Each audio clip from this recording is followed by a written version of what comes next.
Prefatory note by the author. If this discourse appear too long to be read at once, it may be divided into 6 parts, and, in the first, will be found various considerations touching the sciences. In the second, the principal rules of the method which the author has discovered. In the third, certain of the rules of morals which he has deduced from this method. In the fourth, the reasonings by which he establishes the existence of God and of the human soul, which are the foundations of his metaphysic. In the fifth, the order of the physical questions which he has investigated, and, in particular, the explication of the motion of the heart and of some other difficulties pertaining to medicine, as also the difference between the soul of man and that of the brutes. And in the last, what the author believes to be required in order to greater advancement in the investigation of nature than has yet been made, with the reasons that have induced him to write. Part 1. Good sense is, of all things among men, the most equally distributed, for everyone thinks himself so abundantly provided with it that those even who are the most difficult to satisfy in everything else do not usually desire a larger measure of this quality than they already possess. And in this it is not likely that all are mistaken. The conviction is rather to be held as testifying that the power of judging aright and of distinguishing truth from error, which is properly what is called good sense or reason, is by nature equal in all men, and that the diversity of our opinions, consequently, does not arise from some being endowed with a larger share of reason than others, but solely from this, that we conduct our thoughts along different ways and do not fix our attention on the same objects. For to be possessed of a vigorous mind is not enough. The prime requisite is rightly to apply it. The greatest minds, as they are capable of the highest excellences, are open likewise to the greatest aberrations.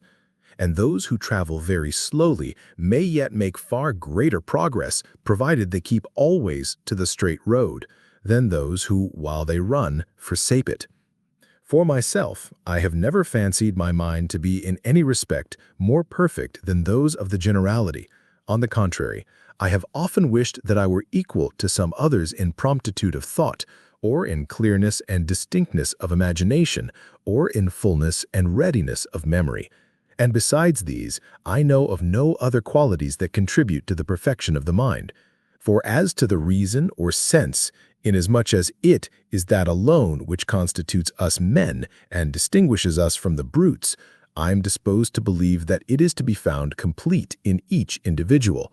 and on this point to adopt the common opinion of philosophers, who say that the difference of greater and less holds only among the accidents and not among the forms or natures of individuals of the same species.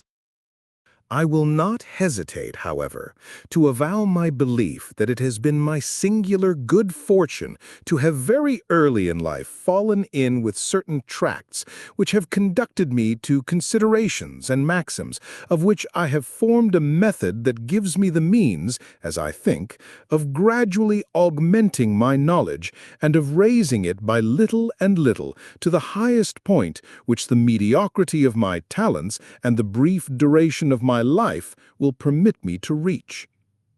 For I have already reaped from it such fruits that although I have been accustomed to think lowly enough of myself, and although when I look with the eye of a philosopher at the varied courses and pursuits of mankind at large, I find scarcely one which does not appear in vain and useless, I nevertheless derive the highest satisfaction from the progress I conceive myself to have already made in the search after truth,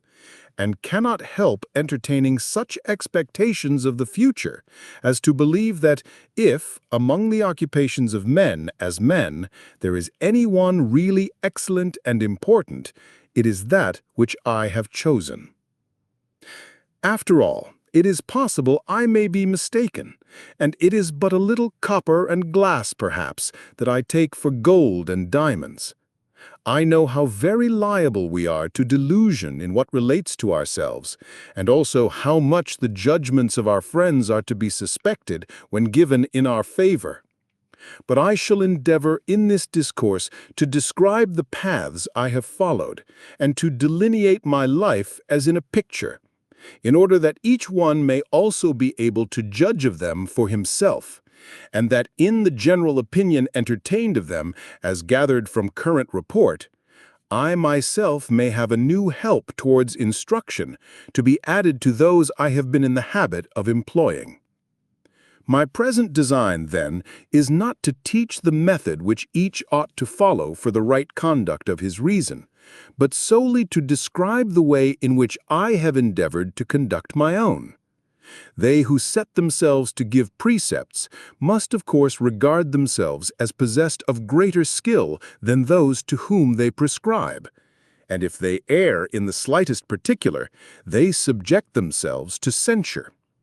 But as this tract is put forth merely as a history, or, if you will, as a tale, in which, amid some examples worthy of imitation, there will be found, perhaps, as many more which it were advisable not to follow, I hope it will prove useful to some without being hurtful to any, and that my openness will find some favor with all.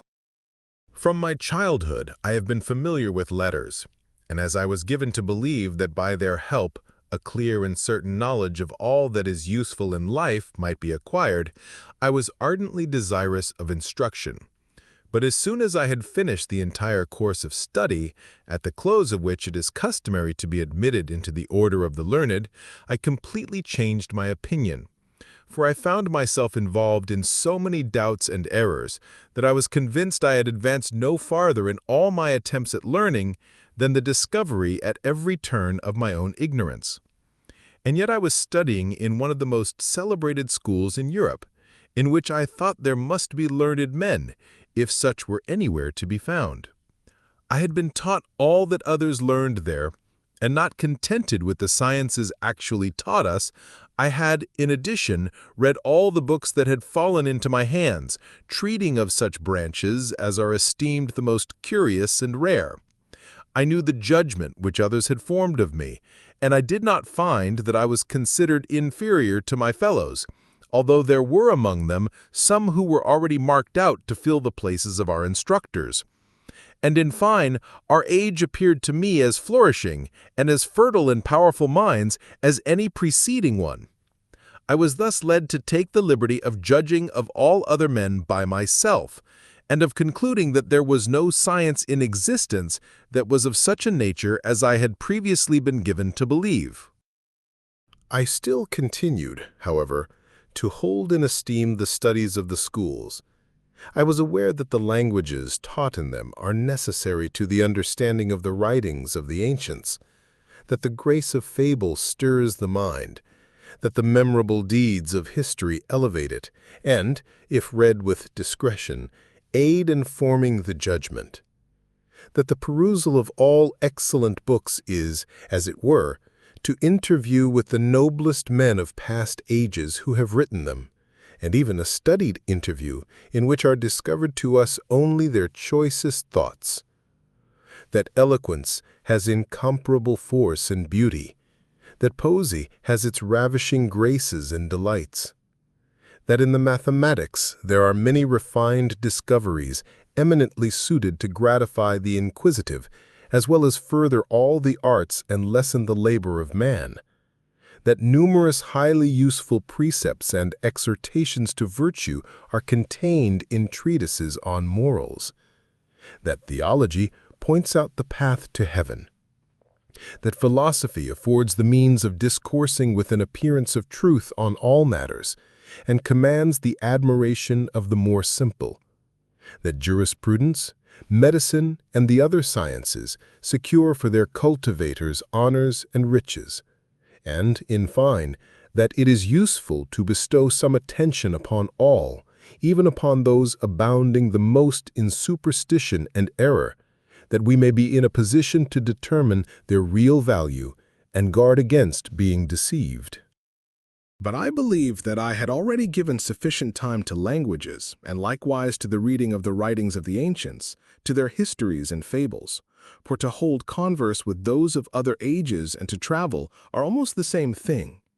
It is useful to know something of the manners of different nations, that we may be enabled to form a more correct judgment regarding our own, and be prevented from thinking that everything contrary to our customs is ridiculous and irrational, a conclusion usually come to by those whose experience has been limited to their own country.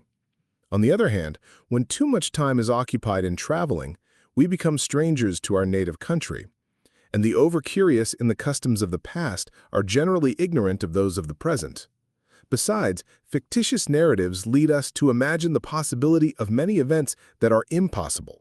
and even the most faithful histories, if they do not wholly misrepresent matters or exaggerate their importance to render the account of them more worthy of perusal, omit, at least almost always, the meanest and least striking of the attendant circumstances. Hence it happens that the remainder does not represent the truth, and that such as regulate their conduct by examples drawn from this source are apt to fall into the extravagances of the knight-errants of romance, and to entertain projects that exceed their powers. I esteemed eloquence highly, and was in raptures with poesy, but I thought that both were gifts of nature rather than fruits of study. Those in whom the faculty of reason is predominant, and who most skillfully dispose their thoughts with a view to render them clear and intelligible, are always the best able to persuade others of the truth of what they lay down, though they should speak only in the language of Lower Brittany and be wholly ignorant of the rules of rhetoric. And those whose minds are stored with the most agreeable fancies, and who can give expression to them with the greatest embellishment and harmony, are still the best poets, though unacquainted with the art of poetry. I was especially delighted with the mathematics, on account of the certitude and evidence of their reasonings, but I had not as yet a precise knowledge of their true use, and thinking that they but contributed to the advancement of the mechanical arts, I was astonished that foundations so strong and solid should have had no loftier superstructure reared on them. On the other hand, I compared the disquisitions of the ancient moralists to very towering and magnificent palaces with no better foundation than sand and mud. They laud the virtues very highly, and exhibit them as estimable far above anything on earth,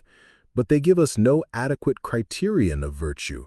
and frequently that which they designate with so fine a name is but apathy, or pride, or despair, or parricide. I revered our theology, and aspired as much as anyone to reach heaven, but being given assuredly to understand that the way is not less open to the most ignorant than to the most learned, and that the revealed truths which lead to heaven are above our comprehension, I did not presume to subject them to the impotency of my reason, and I thought that in order competently to undertake their examination, there was need of some special help from heaven, and of being more than man. Of philosophy I will say nothing, except that when I saw that it had been cultivated for many ages by the most distinguished men, and that yet there is not a single matter within its sphere which is not still in dispute, and nothing, therefore, which is above doubt, I did not presume to anticipate that my success would be greater in it than that of others. And further, when I considered the number of conflicting opinions touching a single matter that may be upheld by learned men, while there can be but one true, I reckoned as well nigh false all that was only probable. As to the other sciences, inasmuch as these borrow their principles from philosophy, I judged that no solid superstructures could be reared on foundations so infirm, and neither the honor nor the gain held out by them was sufficient to determine me to their cultivation, for I was not, thank heaven, in a condition which compelled me to make merchandise of science for the bettering of my fortune, and though I might not profess to scorn glory as a cynic, I yet made very slight account of that honor which I hoped to acquire only through fictitious titles, and, in fine, of false sciences I thought I knew the worth sufficiently to escape being deceived by the professions of an alchemist, the predictions of an astrologer, the impostures of a magician, or by the artifices and boasting of any of those who profess to know things of which they are ignorant. For these reasons, as soon as my age permitted me to pass from under the control of my instructors, I entirely abandoned the study of letters, and resolved no longer to seek any other science than the knowledge of myself or of the great book of the world. I spent the remainder of my youth in traveling, in visiting courts and armies, in holding intercourse with men of different dispositions and ranks, in collecting varied experience, in proving myself in the different situations into which fortune threw me, and, above all, in making such reflection on the matter of my experience as to secure my improvement. For it occurred to me that I should find much more truth in the reasonings of each individual with reference to the affairs in which he is personally interested, and the issue of which must presently punish him if he has judged amiss, than in those conducted by a man of letters in his study, regarding speculative matters that are of no practical moment, and followed by no consequences to himself, farther, perhaps, than that they foster his vanity the better the more remote they are from common sense, requiring, as they must in this case, the exercise of greater ingenuity and art to render them probable. In addition, I had always a most earnest desire to know how to distinguish the true from the false, in order that I might be able clearly to discriminate the right path in life and proceed in it with confidence. It is true that, while busied only in considering the manners of other men, I found here, too, scarce any ground for settled conviction, and remarked hardly less contradiction among them than in the opinions of the philosophers. So that the greatest advantage I derived from the study consisted in this, that, observing many things which, however extravagant and ridiculous to our apprehension, are yet by common consent received and approved by other great nations, I learned to entertain too decided a belief in regard to nothing of the truth of which I had been persuaded merely by example and custom, and thus I gradually extricated myself from many errors powerful enough to darken our natural intelligence and incapacitate us in great measure from listening to reason. But after I had been occupied several years in thus studying the book of the world and in essaying to gather some experience, I at length resolved to make myself an object of study, and to employ all the powers of my mind in choosing the paths I ought to follow, an undertaking which was accompanied with greater success than it would have been had I never quitted my country or my books. Part 2. I was then in Germany, attracted thither by the wars in that country, which have not yet been brought to a termination. And as I was returning to the army from the coronation of the emperor, the setting in of winter arrested me in a locality where, as I found no society to interest me, and was besides fortunately undisturbed by any cares or passions, I remained the whole day in seclusion, with full opportunity to occupy my attention with my own thoughts. Of these, one of the very first that occurred to me was that there is seldom so much perfection in works composed of many separate parts, upon which different hands had been employed, as in those completed by a single master. Thus it is observable that the buildings which a single architect has planned and executed are generally more elegant and commodious than those which several have attempted to improve by making old walls serve for purposes for which they were not originally built. Thus also those ancient cities which, from being at first only villages, have become, in course of time, large towns, are usually but ill laid out compared with the regularity constructed towns which a professional architect has freely planned on an open plain. So that although the several buildings of the former may often equal or surpass in beauty those of the latter, yet when one observes their indiscriminate juxtaposition, there a large one and here a small, and the consequent crookedness and irregularity of the streets, one is disposed to allege that chance, rather than any human will guided by reason, must have led to such an arrangement. And if we consider that nevertheless there have been at all times certain officers whose duty it was to see that private buildings contributed to public ornament, the difficulty of reaching high perfection with but the materials of others to operate on will be readily acknowledged. In the same way, I fancied that those nations which, starting from a semi-barbarous state and advancing to civilization by slow degrees, have had their laws successively determined, and as it were forced upon them simply by experience of the hurtfulness of particular crimes and disputes, would by this process come to be possessed of less perfect institutions than those which, from the commencement of their association as communities, have followed the appointments of some wise legislator. It is thus quite certain that the constitution of the true religion, the ordinances of which are derived from God, must be incomparably superior to that of every other.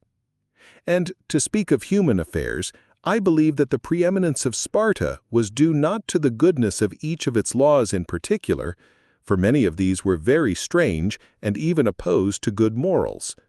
but to the circumstance that, originated by a single individual, they all tended to a single end. In the same way, I thought that the sciences contained in books, such of them at least as are made up of probable reasonings without demonstrations, composed as they are of the opinions of many different individuals massed together, are farther removed from truth than the simple inferences which a man of good sense, using his natural and unprejudiced judgment, draws respecting the matters of his experience. And because we have all to pass through a state of infancy to manhood, and have been of necessity for a length of time governed by our desires and preceptors, whose dictates were frequently conflicting, while neither perhaps always counseled us for the best, I farther concluded that it is almost impossible that our judgments can be so correct or solid as they would have been, had our reason been mature from the moment of our birth, and had we always been guided by it alone. It is true, however, that it is not customary to pull down all the houses of a town with the single design of rebuilding them differently, and thereby rendering the streets more handsome, but it often happens that a private individual takes down his own with the view of erecting it anew, and that people are even sometimes constrained to this when their houses are in danger of falling from age, or when the foundations are insecure. With this before me by way of example, I was persuaded that it would indeed be preposterous for a private individual to think of reforming a state by fundamentally changing it throughout and overturning it in order to set it up amended. And the same I thought was true of any similar project for reforming the body of the sciences, or the order of teaching them established in the schools. But as for the opinions which up to that time I had embraced, I thought that I could not do better than resolve at once to sweep them wholly away, that I might afterwards be in a position to admit either others more correct, or even perhaps the same when they had undergone the scrutiny of reason. I firmly believed that in this way I should much better succeed in the conduct of my life, than if I built only upon old foundations and leaned upon principles which, in my youth, I had taken upon trust. For although I recognized various difficulties in this undertaking, these were not, however, without remedy, nor once to be compared with such as attend the slightest reformation in public affairs. Large bodies, if once overthrown, are with great difficulty set up again, or even kept erect when once seriously shaken,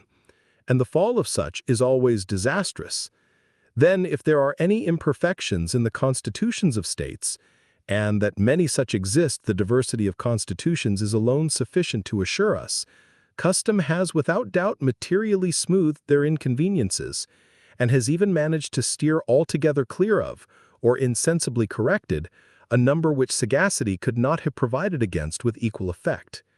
And, in fine, the defects are almost always more tolerable than the change necessary for their removal,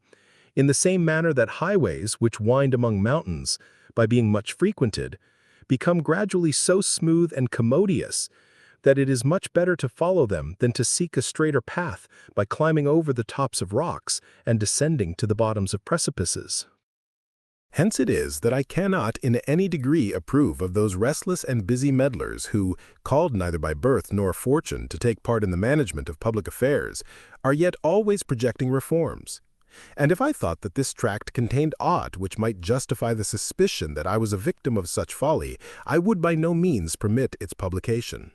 I have never contemplated anything higher than the reformation of my own opinions, and basing them on a foundation wholly my own. And although my own satisfaction with my work has led me to present here a draft of it, I do not by any means therefore recommend to everyone else to make a similar attempt. Those whom God has endowed with a larger measure of genius will entertain, perhaps, designs still more exalted. But for the many I am much afraid lest even the present undertaking be more than they can safely venture to imitate. The single design to strip oneself of all past beliefs is one that ought not to be taken by everyone. The majority of men is composed of two classes, for neither of which would this be at all a befitting resolution.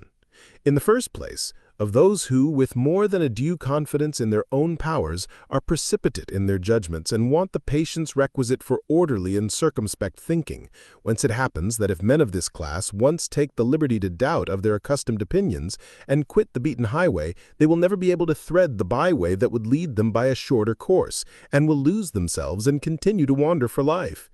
In the second place, of those who, possessed of sufficient sense or modesty to determine that there are others who excel them in the power of discrimination between truth and error, and by whom they may be instructed, ought rather to content themselves with the opinions of such than trust for more correct to their own reason. For my own part, I should doubtless have belonged to the latter class, had I received instruction from but one master, or had I never known the diversities of opinion that from time immemorial have prevailed among men of the greatest learning. But I had become aware, even so early as during my college life, that no opinion, however absurd and incredible, can be imagined, which has not been maintained by some of the philosophers. And afterwards, in the course of my travels, I remarked that all those whose opinions are decidedly repugnant to ours are not in that account barbarians and savages, but on the contrary, that many of these nations make an equally good, if not better, use of their reason than we do. I took into account also the very different character which a person brought up from infancy in France or Germany exhibits from that which, with the same mind originally, this individual would have possessed had he lived always among the Chinese or with savages. And the circumstance that in dress itself the fashion which pleased us 10 years ago, and which may again perhaps be received into favor before 10 years have gone, appears to us at this moment extravagant and ridiculous. I was thus led to infer that the ground of our opinions is far more custom and example than any certain knowledge. And finally, although such be the ground of our opinions, I remarked that a plurality of suffrages is no guarantee of truth where it is at all of difficult discovery, as in such cases it is much more likely that it will be found by one than by many. I could, however, select from the crowd no one whose opinion seemed worthy of preference, and thus I found myself constrained, as it were, to use my own reason in the conduct of my life. But like one walking alone and in the dark, I resolved to proceed so slowly and with such circumspection that if I did not advance far, I would at least guard against falling. I did not even choose to dismiss summarily any of the opinions that had crept into my belief without having been introduced by reason, but first of all took sufficient time carefully to satisfy myself of the general nature of the task I was setting myself, and ascertained the true method by which to arrive at the knowledge of whatever lay within the compass of my powers. Among the branches of philosophy, I had, at an earlier period, given some attention to logic, and among those of the mathematics to geometrical analysis and algebra, 3 arts or sciences which ought, as I conceived, to contribute something to my design. But on examination, I found that, as for logic, its syllogisms and the majority of its other precepts are of avail, rather in the communication of what we already know, or even as the art of Lully, in speaking without judgment of things of which we are ignorant, than in the investigation of the unknown. And although this science contains indeed a number of correct and very excellent precepts, there are nevertheless so many others, and these either injurious or superfluous, mingled with the former, that it is almost quite as difficult to effect a severance of the true from the false as it is to extract a Diana or a Minerva from a rough block of marble. Then as to the analysis of the ancients and the algebra of the moderns, besides that they embrace only matters highly abstract and, to appearance, of no use, the former is so exclusively restricted to the consideration of figures that it can exercise the understanding only on condition of greatly fatiguing the imagination. And in the latter, there is so complete a subjection to certain rules and formulas that there results an art full of confusion and obscurity, calculated to embarrass instead of a science fitted to cultivate the mind. By these considerations, I was induced to seek some other method which would comprise the advantages of the three and be exempt from their defects.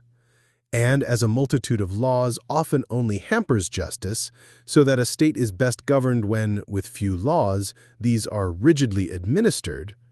in like manner, instead of the great number of precepts of which logic is composed, I believed that the four following would prove perfectly sufficient for me, provided I took the firm and unwavering resolution never in a single instance to fail in observing them. The first was never to accept anything for true which I did not clearly know to be such,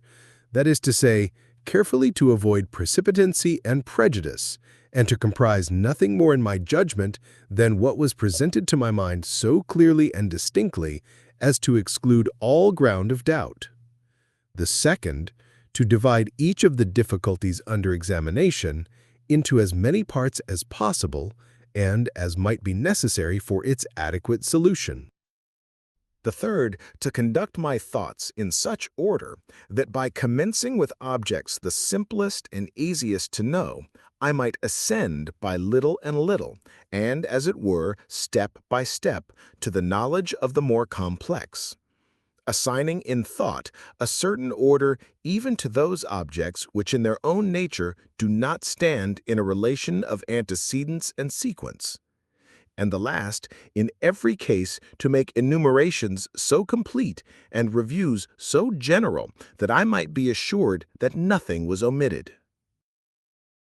The long chains of simple and easy reasonings, by means of which geometers are accustomed to reach the conclusions of their most difficult demonstrations, had led me to imagine that all things, to the knowledge of which man is competent, are mutually connected in the same way, and that there is nothing so far removed from us as to be beyond our reach, or so hidden that we cannot discover it, provided only we abstain from accepting the false for the true, and always preserve in our thoughts the order necessary for the deduction of one truth from another.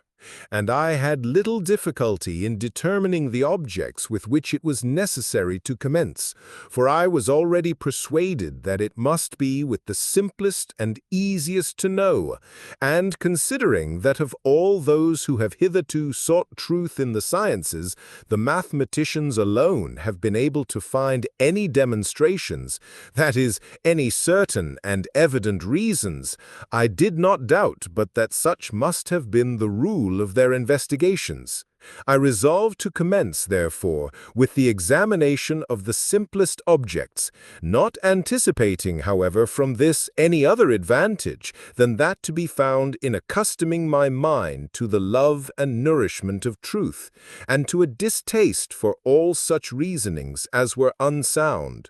But I had no intention on that account of attempting to master all the particular sciences commonly denominated mathematics, but observing that, however different their objects, they all agree in considering only the various relations or proportions subsisting among those objects, I thought it best for my purpose to consider these proportions in the most general form possible, without referring them to any objects in particular, except such as would most facilitate the knowledge of them, and without by any means restricting them to these, that afterwards I might thus be the better able to apply them to every other class of objects to which they are legitimately applicable.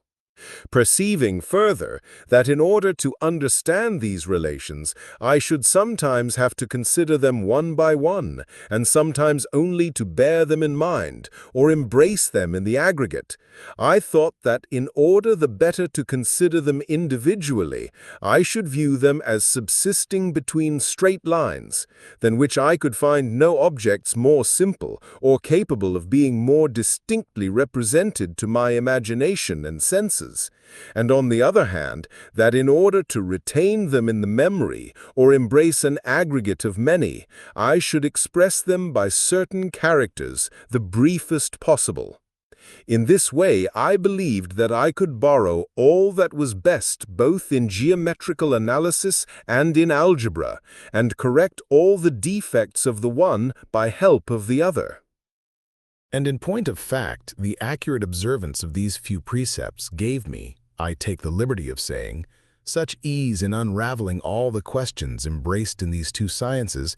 that in the 2 or 3 months I devoted to their examination, not only did I reach solutions of questions I had formerly deemed exceedingly difficult, but even as regards questions of the solution of which I continued ignorant, I was enabled, as it appeared to me, to determine the means whereby and the extent to which a solution was possible, results attributable to the circumstance that I commenced with the simplest and most general truths,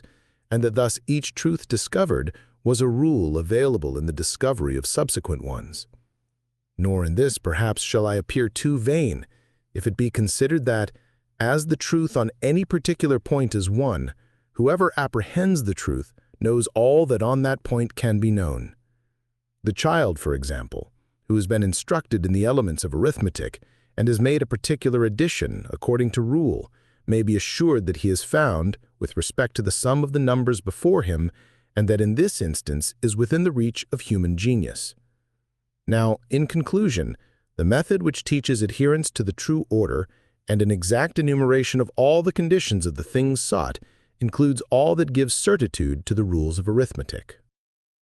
But the chief ground of my satisfaction with thus method was the assurance I had of thereby exercising my reason in all matters, if not with absolute perfection, at least with the greatest attainable by me. Besides, I was conscious that by its use my mind was becoming gradually habituated to clearer and more distinct conceptions of its objects. And I hoped also, from not having restricted this method to any particular matter, to apply it to the difficulties of the other sciences, with not less success than to those of algebra.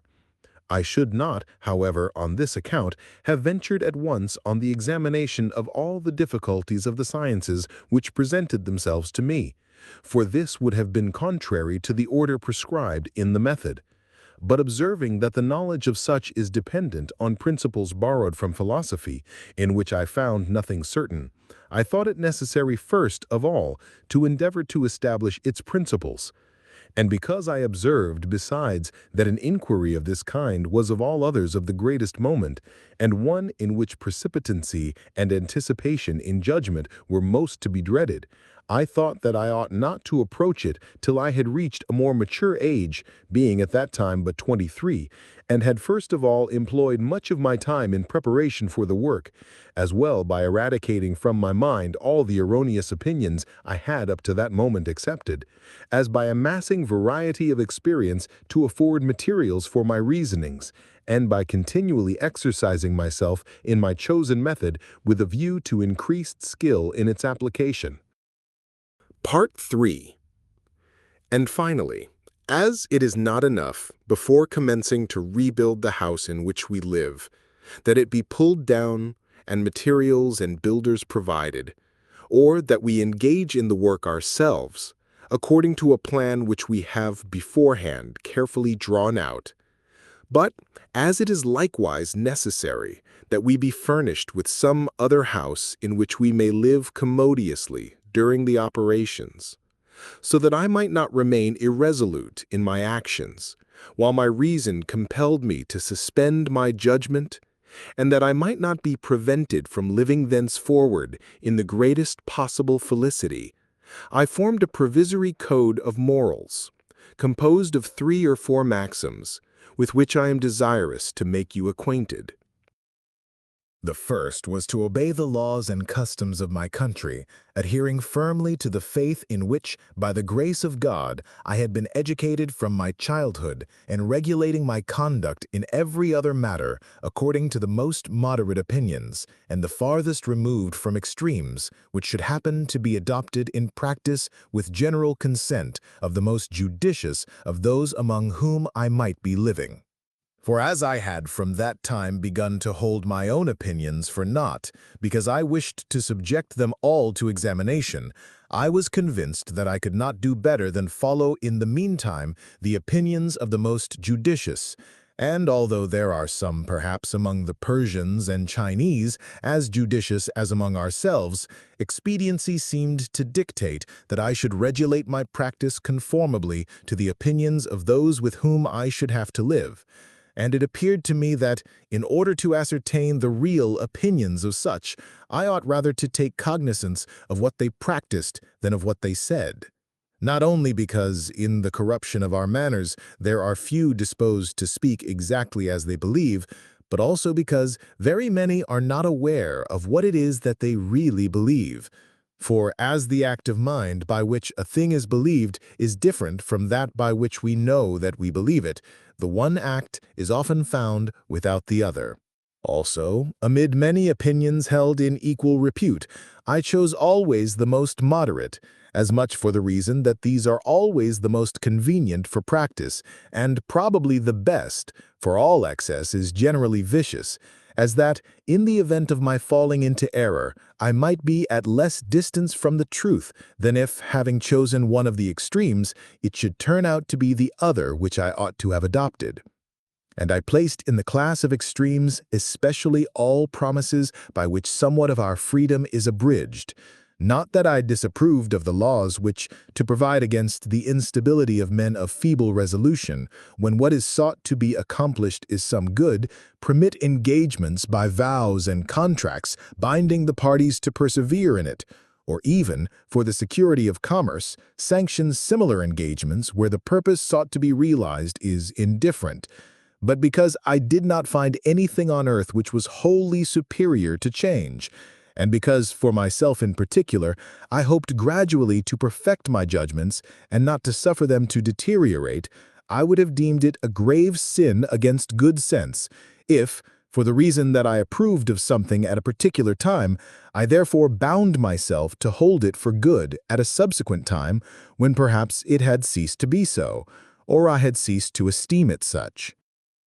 My second maxim was to be as firm and resolute in my actions as I was able, and not to adhere less steadfastly to the most doubtful opinions, when once adopted, than if they had been highly certain. Imitating in this the example of travelers who, when they have lost their way in a forest, ought not to wander from side to side, far less remain in one place, but proceed constantly towards the same side in as straight a line as possible, without changing their direction for slight reasons, although perhaps it might be chance alone which at first determined the selection. For in this way, if they do not exactly reach the point they desire, they will come at least in the end to some place that will probably be preferable to the middle of a forest. In the same way, since in action it frequently happens that no delay is permissible, it is very certain that, when it is not in our power to determine what is true, we ought to act according to what is most probable, and even although we should not remark a greater probability in one opinion than in another, we ought notwithstanding to choose one or the other, and afterwards consider it, insofar as it relates to practice, as no longer dubious, but manifestly true and certain, since the reason by which our choice has been determined is itself possessed of these qualities. This principle was sufficient thenceforward to rid me of all those repentings and pangs of remorse that usually disturb the consciences of such feeble and uncertain minds as, destitute of any clear and determinate principle of choice, allow themselves one day to adopt a course of action as the best, which they abandon the next as the opposite. My third maxim was to endeavor always to conquer myself rather than fortune, and change my desires rather than the order of the world, and in general, accustom myself to the persuasion that, except our own thoughts, there is nothing absolutely in our power, so that when we have done our best in things external to us, all wherein we fail of success is to be held, as regards us, absolutely impossible. And this single principle seemed to me sufficient to prevent me from desiring for the future anything which I could not obtain, and thus render me contented. For since our will naturally seeks those objects alone which the understanding represents as in some way possible of attainment, it is plain that if we consider all external goods as equally beyond our power, we shall no more regret the absence of such goods as seem due to our birth, when deprived of them without any fault of ours, that are not possessing the kingdoms of China or Mexico, and thus making, so to speak, a virtue of necessity. We shall no more desire health in disease or freedom in imprisonment than we now do bodies incorruptible as diamonds, or the wings of birds to fly with. But I confess there is need of prolonged discipline and frequently repeated meditation to accustom the mind to view all objects in this light. And I believe that in this chiefly consisted the secret of the power of such philosophers as in former times were enabled to rise superior to the influence of fortune, and amid suffering and poverty enjoy a happiness which their gods might have envied. For occupied incessantly with the consideration of the limits prescribed to their power by nature, they became so entirely convinced that nothing was at their disposal except their own thoughts,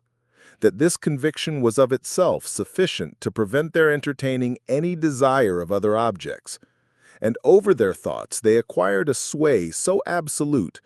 that they had some ground on this account for esteeming themselves more rich and more powerful, more free and more happy than other men who, whatever be the favors heaped on them by nature and fortune, if destitute of this philosophy, can never command the realization of all their desires.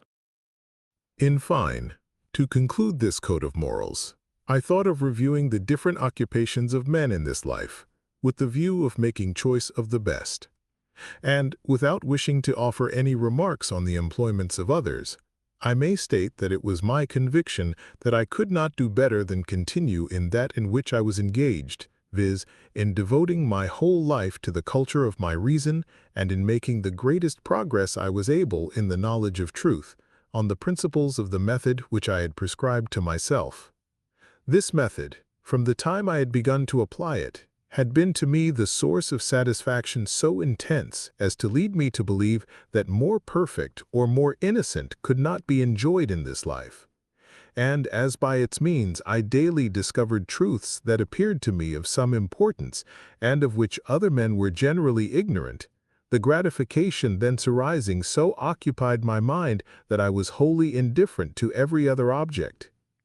Besides, the three preceding maxims were founded singly on the design of continuing the work of self-instruction.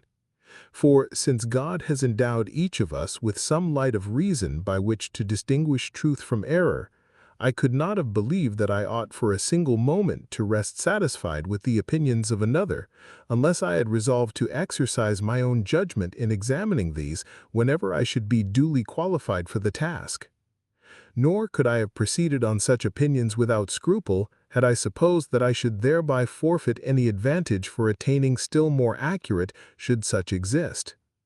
And, in fine, I could not have restrained my desires, nor remained satisfied, had I not followed a path in which I thought myself certain of attaining all the knowledge to the acquisition of which I was competent, as well as the largest amount of what is truly good which I could ever hope to secure. Inasmuch as we neither seek nor shun any object except in so far as our understanding represents it as good or bad, all that is necessary to right action is right judgment, and to the best action the most correct judgment, that is, to the acquisition of all the virtues with all else that is truly valuable and within our reach, and the assurance of such an acquisition cannot fail to render us contented.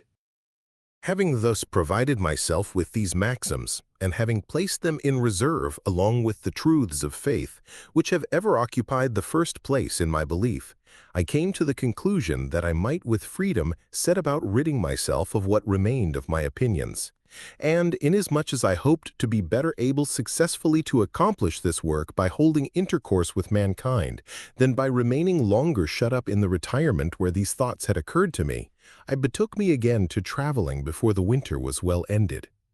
And during the 9 subsequent years, I did nothing but roam from one place to another, desirous of being a spectator rather than an actor in the plays exhibited on the theater of the world, and as I made it my business in each matter to reflect particularly upon what might fairly be doubted and prove a source of error, I gradually rooted out from my mind all the errors which had hitherto crept into it.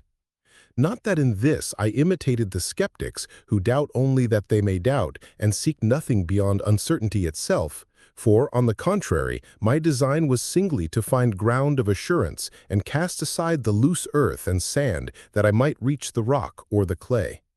In this, as appears to me, I was successful enough, for since I endeavored to discover the falsehood or incertitude of the propositions I examined, not by feeble conjectures, but by clear and certain reasonings, I met with nothing so doubtful as not to yield some conclusion of adequate certainty, although this were merely the inference that the matter in question contained nothing certain. And just as in pulling down an old house, we usually reserve the ruins to contribute towards the erection, so in destroying such of my opinions as I judged to be ill-founded, I made a variety of observations and acquired an amount of experience of which I availed myself in the establishment of more certain. And further, I continued to exercise myself in the method I had prescribed, for besides taking care in general to conduct all my thoughts according to its rules, I reserved some hours from time to time which I expressly devoted to the employment of the method in the solution of mathematical difficulties, or even in the solution likewise of some questions belonging to other sciences, but which, by my having detached them from such principles of these sciences as were of inadequate certainty, were rendered almost mathematical. The truth of this will be manifest from the numerous examples contained in this volume. And thus, without in appearance living otherwise than those who, with no other occupation than that of spending their lives agreeably and innocently, study to sever pleasure from vice, and who, that they may enjoy their leisure without ennui, have recourse to such pursuits as are honorable, I was nevertheless prosecuting my design and making greater progress in the knowledge of truth than I might perhaps have made had I been engaged in the perusal of books merely or in holding converse with men of letters. These 9 years passed away, however, before I had come to any determinate judgment respecting the difficulties which form matter of dispute among the learned, or had commenced to seek the principles of any philosophy more certain than the vulgar. And the examples of many men of the highest genius who had in former times engaged in this inquiry, but as appeared to me without success, led me to imagine it to be a work of so much difficulty that I would not perhaps have ventured on it so soon, had I not heard it currently rumored that I had already completed the inquiry. I know not what were the grounds of this opinion, and if my conversation contributed in any measure to its rise, this must have happened rather from my having confessed my ignorance with greater freedom than those are accustomed to do who have studied a little, and expounded perhaps the reasons that led me to doubt of many of those things that by others are esteemed certain, than from my having boasted of any system of philosophy. But as I am of a disposition that makes me unwilling to be esteemed different from what I really am, I thought it necessary to endeavor by all means to render myself worthy of the reputation accorded to me. And it is now exactly 8 years since this desire constrained me to remove from all those places where interruption from any of my acquaintances was possible, and betake myself to this country, in which the long duration of the war has led to the establishment of such discipline that the armies maintained seem to be of use only in enabling the inhabitants to enjoy more securely the blessings of peace, and where, in the midst of a great crowd actively engaged in business and more careful of their own affairs than curious about those of others, I have been enabled to live without being deprived of any of the conveniences to be had in the most populous cities, and yet as solitary and as retired as in the midst of the most remote deserts. Part 4. I am in doubt as to the propriety of making my first meditations in the place above mentioned matter of discourse, for these are so metaphysical and so uncommon as not, perhaps, to be acceptable to every one, and yet, that it may be determined whether the foundations that I have laid are sufficiently secure, I find myself in a measure constrained to advert to them. I had long before remarked that, in relation to practice, it is sometimes necessary to adopt, as if above doubt, opinions which we discern to be highly uncertain, as has been already said. But as I then desired to give my attention solely to the search after truth, I thought that a procedure exactly the opposite was called for, and that I ought to reject as absolutely false all the reasonings I had hitherto taken for demonstrations. And finally, when I considered that the very same thoughts, presentations, which we experience when awake may also be experienced when we are asleep, while there is at that time not one of them true, I suppose that all the objects, presentations, that had ever entered into my mind when awake had in them no more truth than the illusions of my dreams. But immediately upon this I observed that, whilst I thus wished to think that all was false, it was absolutely necessary that I, who thus thought, should be somewhat. And as I observed that this truth, I think, therefore I am, cogito ergo sum, was so certain and of such evidence that no ground of doubt, however extravagant, could be alleged by the skeptics capable of shaking it, I concluded that I might without scruple accept it as the first principle of the philosophy of which I was in search. In the next place, I attentively examined what I was, and as I observed that I could suppose that I had no body, and that there was no world nor any place in which I might be, but that I could not therefore suppose that I was not, and that on the contrary, from the very circumstance that I thought to doubt of the truth of other things, it most clearly and certainly followed that I was, while on the other hand, if I had only ceased to think, although all the other objects which I had ever imagined had been in reality existent, I would have had no reason to believe that I existed. I thence concluded that I was a substance whose whole essence or nature consists only in thinking, and which, that it may exist, has need of no place, nor is dependent on any material thing, so that I, that is to say, the mind by which I am what I am, is wholly distinct from the body, and is even more easily known than the latter, and is such that although the latter were not, it would still continue to be all that it is. After this, I inquired in general into what is essential to the truth and certainty of a proposition. For since I had discovered one which I knew to be true, I thought that I must likewise be able to discover the ground of this certitude. And as I observed that in the words, I think, therefore I am, there is nothing at all which gives me assurance of their truth beyond this, that I see very clearly that in order to think it is necessary to exist, I concluded that I might take, as a general rule, the principle that all the things which we very clearly and distinctly conceive are true, only observing, however, that there is some difficulty in rightly determining the objects which we distinctly conceive. In the next place, from reflecting on the circumstance that I doubted, and that consequently my being was not wholly perfect, for I clearly saw that it was a greater perfection to know than to doubt, I was led to inquire whence I had learned to think of something more perfect than myself, and I clearly recognized that I must hold this notion from some nature which in reality was more perfect. As for the thoughts of many other objects external to me, as of the sky, the earth, light, heat, and 1,000 more, I was less at a loss to know whence these came. For since I remarked in them nothing which seemed to render them superior to myself, I could believe that, if these were true, they were dependencies on my own nature, in so far as it possessed a certain perfection, and if they were false, that I held them from nothing, that is to say, that they were in me because of a certain imperfection of my nature. But this could not be the case with the idea of a nature more perfect than myself, for to receive it from nothing was a thing manifestly impossible,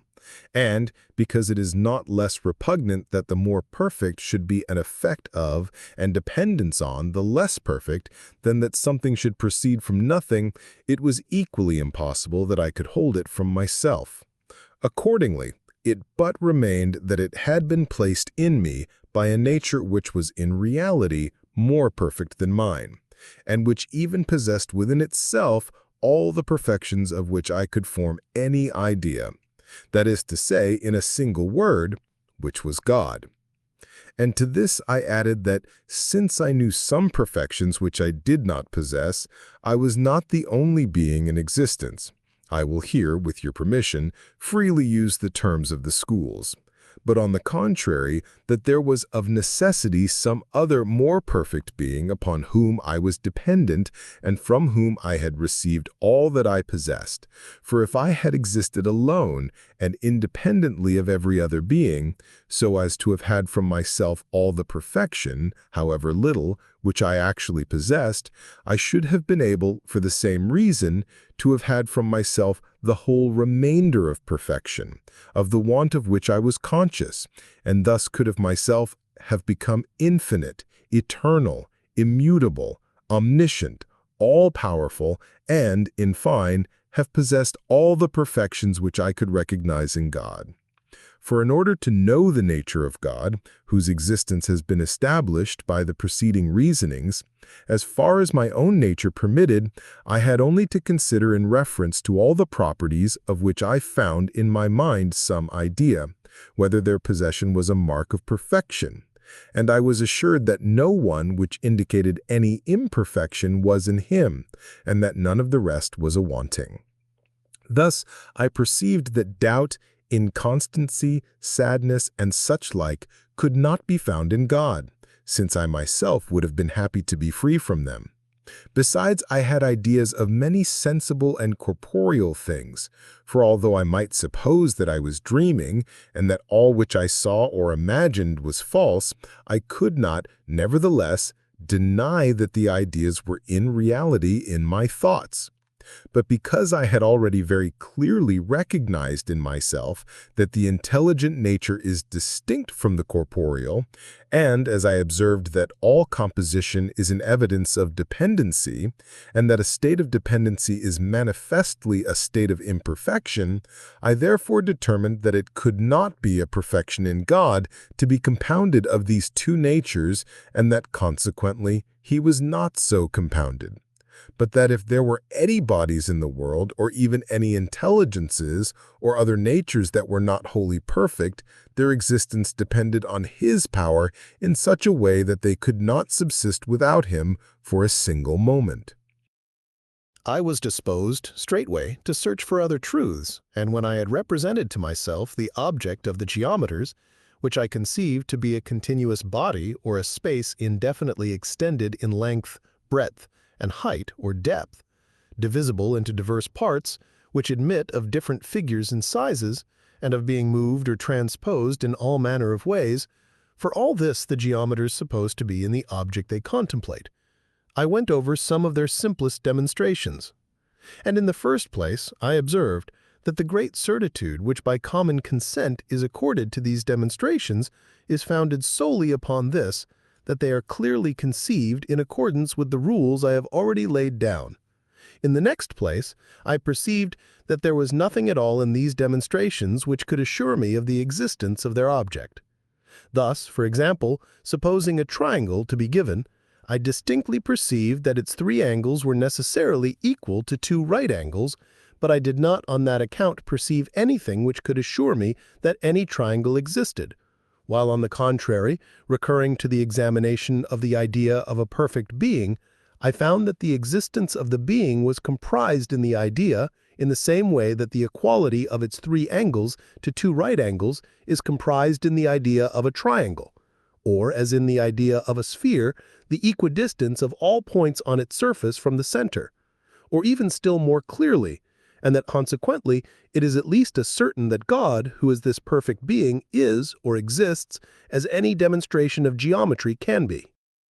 But the reason which leads many to persuade themselves that there is a difficulty in knowing this truth, and even also in knowing what their mind really is that they never raise their thoughts above sensible objects, and are so accustomed to consider nothing except by way of imagination, which is a mode of thinking limited to material objects, that all that is not imaginable seems to them not intelligible. The truth of this is sufficiently manifest from the single circumstance that the philosophers of the schools accept as a maxim that there is nothing in the understanding which was not previously in the senses, in which, however, it is certain that the ideas of God and of the soul have never been, and it appears to me that they who make use of their imagination to comprehend these ideas do exactly the same thing as if, in order to hear sounds or smell odors, they strove to avail themselves of their eyes, unless indeed that there is this difference, that the sense of sight does not afford us an inferior assurance to those of smell or hearing,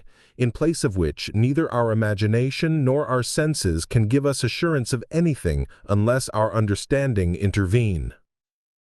Finally, if there be still persons who are not sufficiently persuaded of the existence of God and of the soul by the reasons I have adduced, I am desirous that they should know that all the other propositions, of the truth of which they deem themselves perhaps more assured, as that we have a body, and that there exist stars and an earth, and such like, are less certain. For, although we have a moral assurance of these things, which is so strong that there is an appearance of extravagance in doubting of their existence, yet at the same time no one, unless his intellect is impaired, can deny, when the question relates to a metaphysical certitude, that there is sufficient reason to exclude entire assurance, in the observation that when asleep we can in the same way imagine ourselves possessed of another body, and that we see other stars and another earth when there is nothing of the kind. For how do we know that the thoughts which occur in dreaming are false rather than those other which we experience when awake, since the former are often not less vivid and distinct than the latter? And though men of the highest genius study this question as long as they please, I do not believe that they will be able to give any reason which can be sufficient to remove this doubt, unless they presuppose the existence of God. For, in the first place, even the principle which I have already taken as a rule, namely, that all the things which we clearly and distinctly conceive are true, is certain only because God is or exists, and because He is a perfect being, and because all that we possess is derived from Him. Whence it follows that our ideas or notions, which to the extent of their clearness and distinctness are real and proceed from God, must to that extent be true. Accordingly, whereas we not infrequently have ideas or notions in which some falsity is contained, this can only be the case with such as are to some extent confused and obscure, and in this proceed from nothing, participate of negation, that is, exist in us thus confused because we are not wholly perfect. And it is evident that it is not less repugnant that falsity or imperfection, insofar as it is imperfection, should proceed from God, than that truth or perfection should proceed from nothing. But if we did not know that all which we possess of real and true proceeds from a perfect and infinite being, however clear and distinct our ideas might be, we should have no ground on that account for the assurance that they possessed the perfection of being true.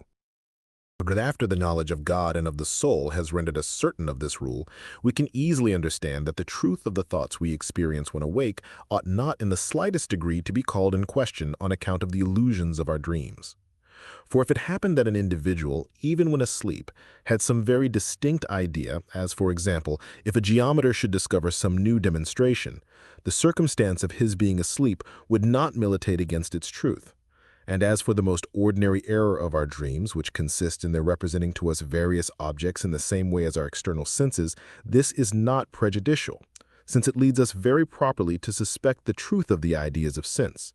For we are not infrequently deceived in the same manner when awake, as when persons in the jaundice see all objects yellow, or when the stars or bodies at a great distance appear to us much smaller than they are. For in fine, whether awake or asleep, we ought never to allow ourselves to be persuaded of the truth of anything unless on the evidence of our reason. And it must be noted that I say of our reason and not of our imagination or of our senses. Thus, for example, although we very clearly see the sun, we ought not therefore to determine that it is only of the size which our sense of sight presents. And we may very distinctly imagine the head of a lion joined to the body of a goat without being therefore shut up to the conclusion that its chimera exists. For it is not a dictate of reason that what we thus see or imagine is in reality existent, but it plainly tells us that all our ideas are notions contain in them some truth. For otherwise it could not be that God, who is wholly perfect and veracious, should have placed them in us. And because our reasonings are never so clear or so complete during sleep as when we are awake, although sometimes the acts of our imagination are then as lively and distinct, if not more so than in our waking moments, reason further dictates that, since all our thoughts cannot be true because of our partial imperfection, those possessing truth must infallibly be found in the experience of our waking moments rather than in that of our dream. Part 5. I would here willingly have proceeded to exhibit the whole chain of truths which I deduced from these primary, but as with a view to this, it would have been necessary now to treat of many questions in dispute among the learned, with whom I do not wish to be embroiled. I believe that it will be better for me to refrain from this exposition and only mention in general what these truths are, that the more judicious may be able to determine whether a more special account of them would conduce to the public advantage. I have ever remained firm in my original resolution to suppose no other principle than that of which I have recently availed myself in demonstrating the existence of God and of the soul, and to accept as true nothing that did not appear to me more clear and certain than the demonstrations of the geometers had formerly appeared. And yet I venture to state that not only have I found means to satisfy myself in a short time on all the principal difficulties which are usually treated of in philosophy, but I have also observed certain laws established in nature by God in such a manner, and of which he has impressed on our minds such notions, that after we have reflected sufficiently upon these, we cannot doubt that they are accurately observed in all that exists or takes place in the world, and farther, by considering the concatenation of these laws, it appears to me that I have discovered many truths more useful and more important than all I had before learned or even had expected to learn. But because I have essayed to expound the chief of these discoveries in a treatise which certain considerations prevent me from publishing, I cannot make the results known more conveniently than by here giving a summary of the contents of this treatise. It was my design to comprise in it all that, before I set myself to write it, I thought I knew of the nature of material objects. But, like the painters, who finding themselves unable to represent equally well on a plain surface all the different faces of a solid body, select one of the chief on which alone they make the light fall, and throwing the rest into the shade, allow them to appear only in so far as they can be seen while looking at the principal one. So, fearing lest I should not be able to compense in my discourse all that was in my mind, I resolved to expound singly, though at considerable length, my opinions regarding light, then to take the opportunity of adding something on the sun and the fixed stars, since light almost wholly proceeds from them; on the heavens, since they transmit it; on the planets, comets, and earth, since they reflect it; and particularly on all the bodies that are upon the earth, since they are either colored or transparent or luminous; and finally on man, since he is the spectator of these objects. Further, to enable me to cast this variety of subjects somewhat into the shade, and to express my judgment regarding them with greater freedom, without being necessitated to adopt or refute the opinions of the learned, I resolved to leave all the people here to their disputes, and to speak only of what would happen in a new world, if God were now to create somewhere in the imaginary spaces matter sufficient to compose one, and were to agitate variously and confusedly the different parts of this matter, so that there resulted a chaos as disordered as the poets ever feigned, and after that did nothing more than lend his ordinary concurrence to nature, and allow her to act in accordance with the laws which he had established. On this supposition, I, in the first place, described this matter, and essayed to represent it in such a manner that to my mind there can be nothing clearer and more intelligible, except what has been recently said regarding God and the soul. For I even expressly supposed that it possessed none of those forms or qualities which are so debated in the schools, nor in general anything the knowledge of which is not so natural to our minds that no one can so much as imagine himself ignorant of it. Besides, I have pointed out what are the laws of nature, and, with no other principle upon which to found my reasonings except the infinite perfection of God, I endeavored to demonstrate all those about which there could be any room for doubt, and to prove that they are such that even if God had created more worlds, there could have been none in which these laws were not observed. Thereafter I showed how the greatest part of the matter of this chaos must, in accordance with these laws, dispose and arrange itself in such a way as to present the appearance of heavens. How in the meantime some of its parts must compose an earth, and some planets and comets, and others a sun and fixed stars. And, making a digression at this stage on the subject of light, I expounded at considerable length what the nature of that light must be which is found in the sun and the stars, and how thence in an instant of time it traverses the immense spaces of the heavens, and how from the planets and comets it is reflected towards the earth. To this I likewise added much respecting the substance, the situation, the motions, and all the different qualities of these heavens and stars,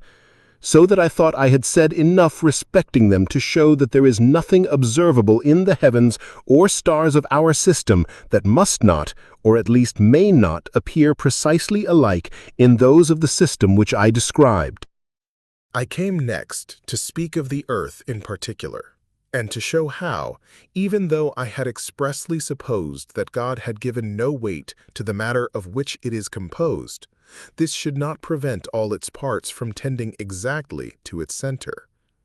How with water and air on its surface, the disposition of the heavens and heavenly bodies, more especially of the moon, must cause a flow and ebb, like in all its circumstances to that observed in our seas,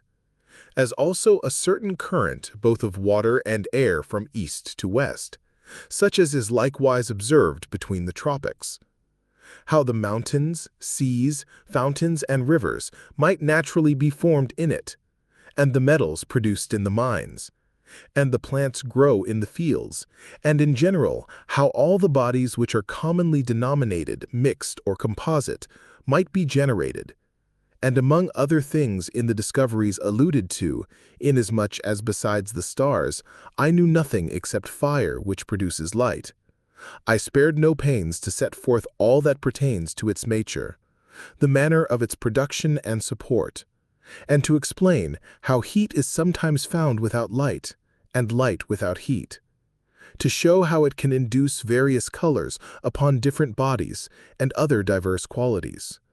how it reduces some to a liquid state and hardens others, how it can consume almost all bodies or convert them into ashes and smoke, and finally, how from these ashes, by the mere intensity of its action, it forms glass. For as this transmutation of ashes into glass appeared to me as wonderful as any other in nature, I took a special pleasure in describing it. I was not, however, disposed from these circumstances to conclude that this world had been created in the manner I described, for it is much more likely that God made it at the first such as it was to be. But this is certain, and an opinion commonly received among theologians, that the action by which he now sustains it is the same with that by which he originally created it, so that even although he had from the beginning given it no other form than that of chaos, provided only he had established certain laws of nature, and had lent it his concurrence to enable it to act as it is wont to do, it may be believed, without discredit to the miracle of creation, that in this way alone, things purely material might, in course of time, have become such as we observe them at present, and their nature is much more easily conceived when they are beheld coming in this manner gradually into existence, than when they are only considered as produced at once in a finished and perfect state. From the description of inanimate bodies in plants, I passed to animals, and particularly to man. But since I had not as yet sufficient knowledge to enable me to treat of these in the same manner as of the rest, that is to say, by deducing effects from their causes, and by showing from what elements and in what manner nature must produce them, I remained satisfied with the supposition that God formed the body of man wholly like to one of ours, as well in the external shape of the members as in the internal conformation of the organs, of the same matter with that I had described. And at first placed in it no rational soul, nor any other principle, in room of the vegetative or sensitive soul, beyond kindling in the heart one of those fires without light, such as I had already described, and which I thought was not different from the heat in hay that has been heaped together before it is dry, or that which causes fermentation in new wines before they are run clear of the fruit. For when I examined the kind of functions which might, as consequences of this supposition, exist in this body, I found precisely all those which may exist in us independently of all power of thinking, and consequently without being in any measure owing to the soul. In other words, to that part of us which is distinct from the body, and of which it has been said above that the nature distinctively consists in thinking, functions in which the animals void of reason may be said wholly to resemble us, but among which I could not discover any of those that, as dependent on thought alone, belong to us as men, while on the other hand I did afterwards discover these as soon as I supposed God to have created a rational soul, and to have annexed it to this body in a particular manner which I described.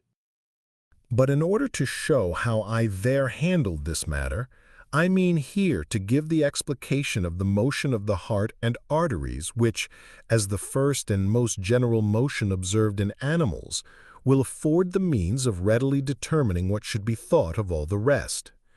and that there may be less difficulty in understanding what I am about to say on this subject,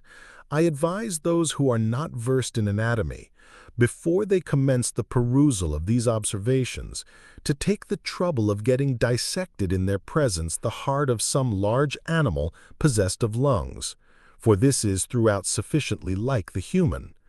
and to have shown to them its two ventricles or cavities,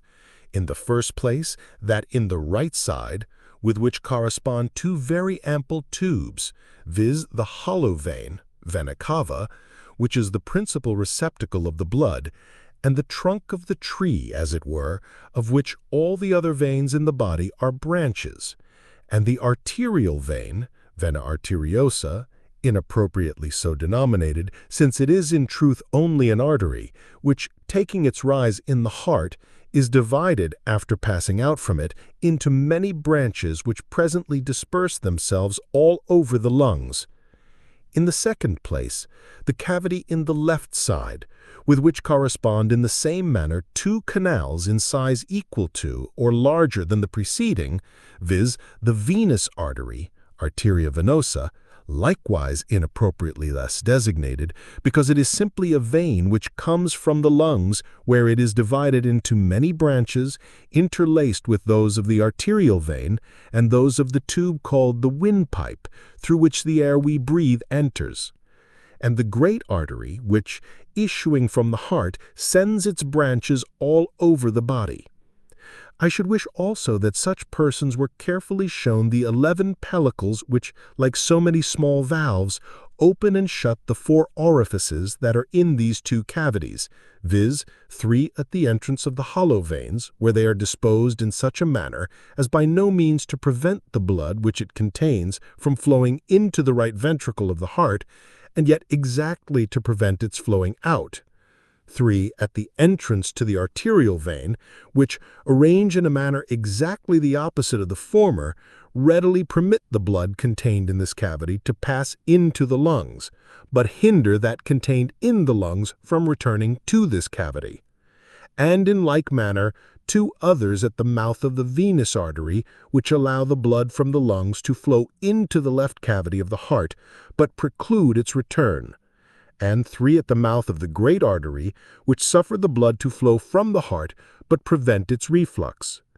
Nor do we need to seek any other reason for the number of these pellicles, beyond this that the orifice of the venous artery, being of an oval shape from the nature of its situation, can be adequately closed with two, whereas the others, being round, are more conveniently closed with three. Besides, I wish such persons to observe that the grand artery and the arterial vein are of much harder and firmer texture than the venous artery and the hollow vein, and that the two last expand before entering the heart, and there form, as it were, two pouches denominated the auricles of the heart, which are composed of a substance similar to that of the heart itself, and that there is always more warmth in the heart than in any other part of the body, and finally, that this heat is capable of causing any drop of blood that passes into the cavities to rapidly expand and dilate, just as all liquors do when allowed to fall drop by drop into a highly heated vessel.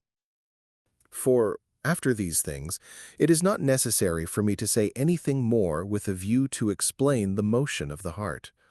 except that when its cavities are not full of blood, into these the blood of necessity flows, from the hollow vein into the right, and from the venous artery into the left, because these two vessels are always full of blood, and their orifices, which are turned towards the heart, cannot then be closed. But as soon as 2 drops of blood have thus passed, one into each of the cavities, these drops, which cannot but be very large, because the orifices through which they pass are wide, and the vessels from which they come full of blood, are immediately rarefied and dilated by the heat they meet with.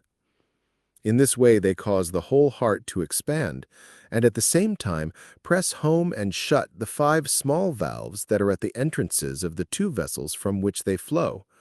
and thus prevent any more blood from coming down into the heart, and becoming more and more rarefied, they push open the 6 small valves that are in the orifices of the other 2 vessels, through which they pass out, causing in this way all the branches of the arterial vein and of the grand artery to expand almost simultaneously with the heart, which immediately thereafter begins to contract, as do also the arteries, because the blood that has entered them has cooled, and the 6 small valves close, and the 5 of the hollow vein and of the venous artery open anew and allow a passage to other 2 drops of blood, which cause the heart and the arteries again to expand as before. And,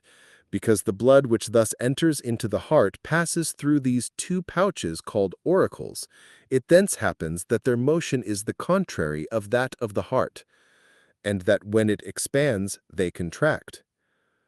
But lest those who are ignorant of the force of mathematical demonstrations, and who are not accustomed to distinguish true reasons from mere verisimilitudes, should venture, without examination, to deny what has been said, I wish it to be considered that the motion which I have now explained follows as necessarily from the very arrangement of the parts, which may be observed in the heart by the eye alone, and from the heat which may be felt with the fingers, and from the nature of the blood as learned from experience, as does the motion of a clock from the power, the situation, and shape of its counterweights and wheels. But if it be asked how it happens that the blood in the veins, flowing in this way continually into the heart, is not exhausted, and why the arteries do not become too full, since all the blood which passes through the heart flows into them, I need only mention in reply what has been written by a physician of England, who has the honor of having broken the ice on this subject, and of having been the first to teach that there are many small passages of the extremities of the arteries through which the blood received by them from the heart passes into the small branches of the veins, whence it again returns to the heart, so that its course amounts precisely to a perpetual circulation. Of this we have abundant proof in the ordinary experience of surgeons, who, by binding the arm with a tie of moderate straightness above the part where they open the vein, cause the blood to flow more copiously than it would have done without any ligature, whereas quite the contrary would happen were they to bind it below, that is, between the hand and the opening, or were to make the ligature above the opening very tight. For it is manifest that the tie, moderately straightened, while adequate to hinder the blood already in the arm from returning towards the heart by the veins, cannot on that account prevent new blood from coming forward through the arteries, because these are situated below the veins, and their coverings, from their greater consistency, are more difficult to compress. And also that the blood which comes from the heart tends to pass through them to the hand with greater force than it does to return from the hand to the heart through the veins. And since the latter current escapes from the arm by the opening made in one of the veins, there must of necessity be certain passages below the ligature, that is, towards the extremities of the arm, through which it can come thither from the arteries. This physician likewise abundantly establishes what he has advanced respecting the motion of the blood from the existence of certain pellicles, so disposed in various places along the course of the veins, in the manner of small valves, as not to permit the blood to pass from the middle of the body towards the extremities, but only to return from the extremities to the heart. And farther, from experience which shows that all the blood which is in the body may flow out of it in a very short time through a single artery that has been cut, even although this had been closely tied in the immediate neighborhood of the heart and cut between the heart and the ligature, so as to prevent the supposition that the blood flowing out of it could come from any other quarter than the heart. But there are many other circumstances which evince that what I have alleged is the true cause of the motion of the blood. Thus, in the first place, the difference that is observed between the blood which flows from the veins and that from the arteries can only arise from this, that being rarefied and, as it were, distilled by passing through the heart, it is thinner and more vivid and warmer immediately after leaving the heart, in other words, when in the arteries, that it was a short time before passing into either, in other words, when it was in the veins. And if attention be given, it will be found that this difference is very marked only in the neighborhood of the heart, and is not so evident in parts more remote from it. In the next place, the consistency of the coats of which the arterial vein and the great artery are composed sufficiently shows that the blood is impelled against them with more force than against the veins. And why should the left cavity of the heart and the great artery be wider and larger than the right cavity and the arterial vein, were it not that the blood of the venous artery, having only been in the lungs after it has passed through the heart, is thinner and rarefies more readily and in a higher degree than the blood which proceeds immediately from the hollow vein? And what can physicians conjecture from feeling the pulse, unless they know that according as the blood changes its nature, it can be rarefied by the warmth of the heart in a higher or lower degree and more or less quickly than before? And if it be inquired how this heat is communicated to the other members, must it not be admitted that this is effected by means of the blood, which, passing through the heart, is there heated anew and thence diffused over all the body? Whence it happens that if the blood be withdrawn from any part, the heat is likewise withdrawn by the same means, and although the heart were as hot as glowing iron, it would not be capable of warming the feet and hands as at present, unless it continually sent thither new blood. We likewise perceive from this that the true use of respiration is to bring sufficient fresh air into the lungs to cause the blood which flows into them from the right ventricle of the heart, where it has been rarefied and, as it were, changed into vapors, to become thick and to convert it anew into blood before it flows into the left cavity, without which process it would be unfit for the nourishment of the fire that is there. This receives confirmation from the circumstance that it is observed of animals destitute of lungs that they have also but one cavity in the heart, and that in children who cannot use them while in the womb there is a hole through which the blood flows from the hollow vein into the left cavity of the heart, and a tube through which it passes from the arterial vein into the grand artery without passing through the lung. In the next place, how could digestion be carried on in the stomach unless the heart communicated heat to it through the arteries, and along with this certain of the more fluid parts of the blood, which assist in the dissolution of the food that has been taken in?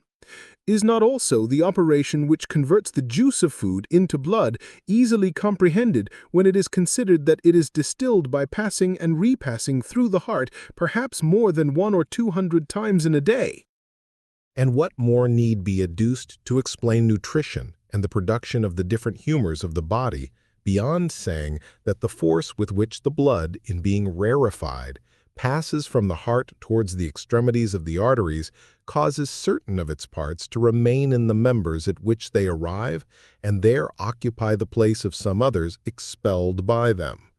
and that according to the situation, shape, or smallness of the pores with which they meet, some, rather than others, flow into certain parts, in the same way that some sieves are observed to act, which, by being variously perforated, serve to separate different species of grain.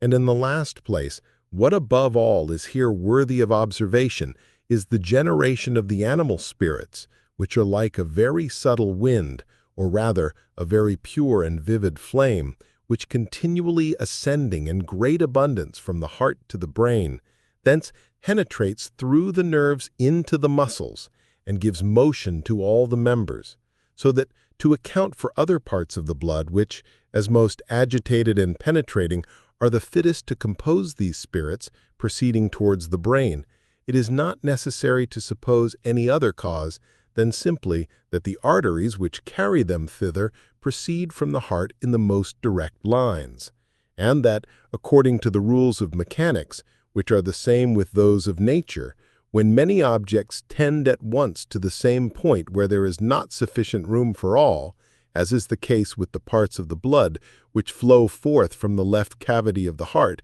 and tend towards the brain, the weaker and less agitated parts must necessarily be driven aside from that point by the stronger, which alone in this way reach it.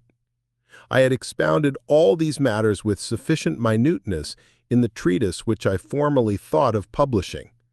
and after these I had shown what must be the fabric of the nerves and muscles of the human body to give the animal spirits contained in it the power to move the members, as when we see heads, shortly after they have been struck off, still move and bite the earth, although no longer animated.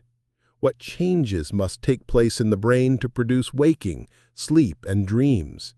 How light, sounds, odors, tastes, heat, and all the other qualities of external objects impress it with different ideas by means of the senses.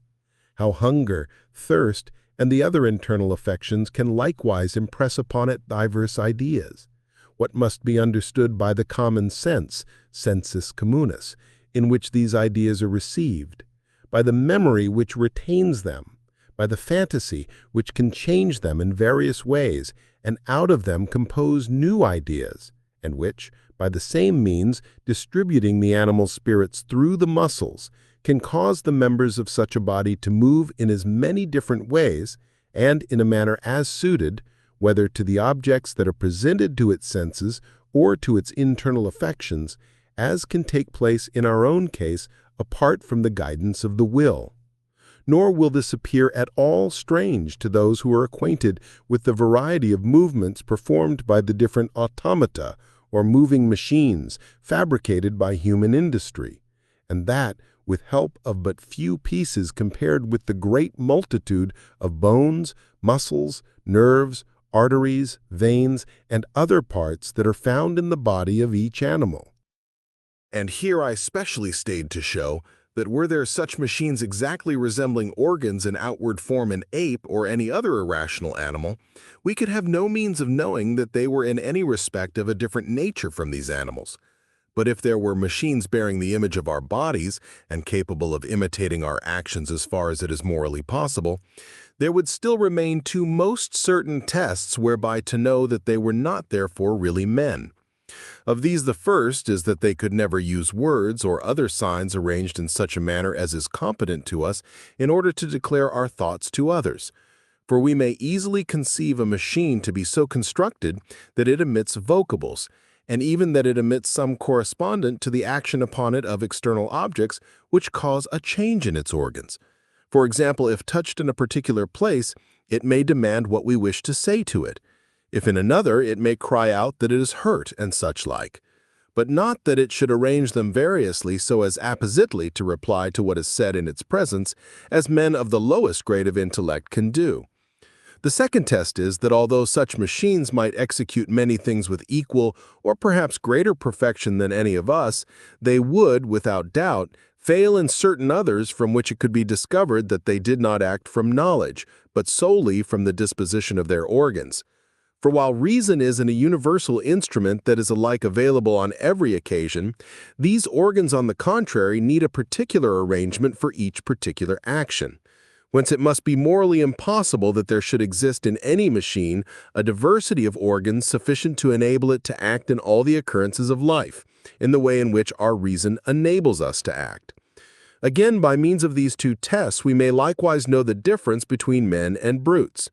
For it is highly deserving of remark that there are no men so dull and stupid, not even idiots, as to be incapable of joining together different words and thereby constructing a declaration by which to make their thoughts understood, and that on the other hand, there is no other animal, however perfect or happily circumstanced, which can do the like. Nor does this inability arise from want of organs, for we observe that magpies and parrots can utter words like ourselves, and are yet unable to speak as we do, that is, so as to show that they understand what they say,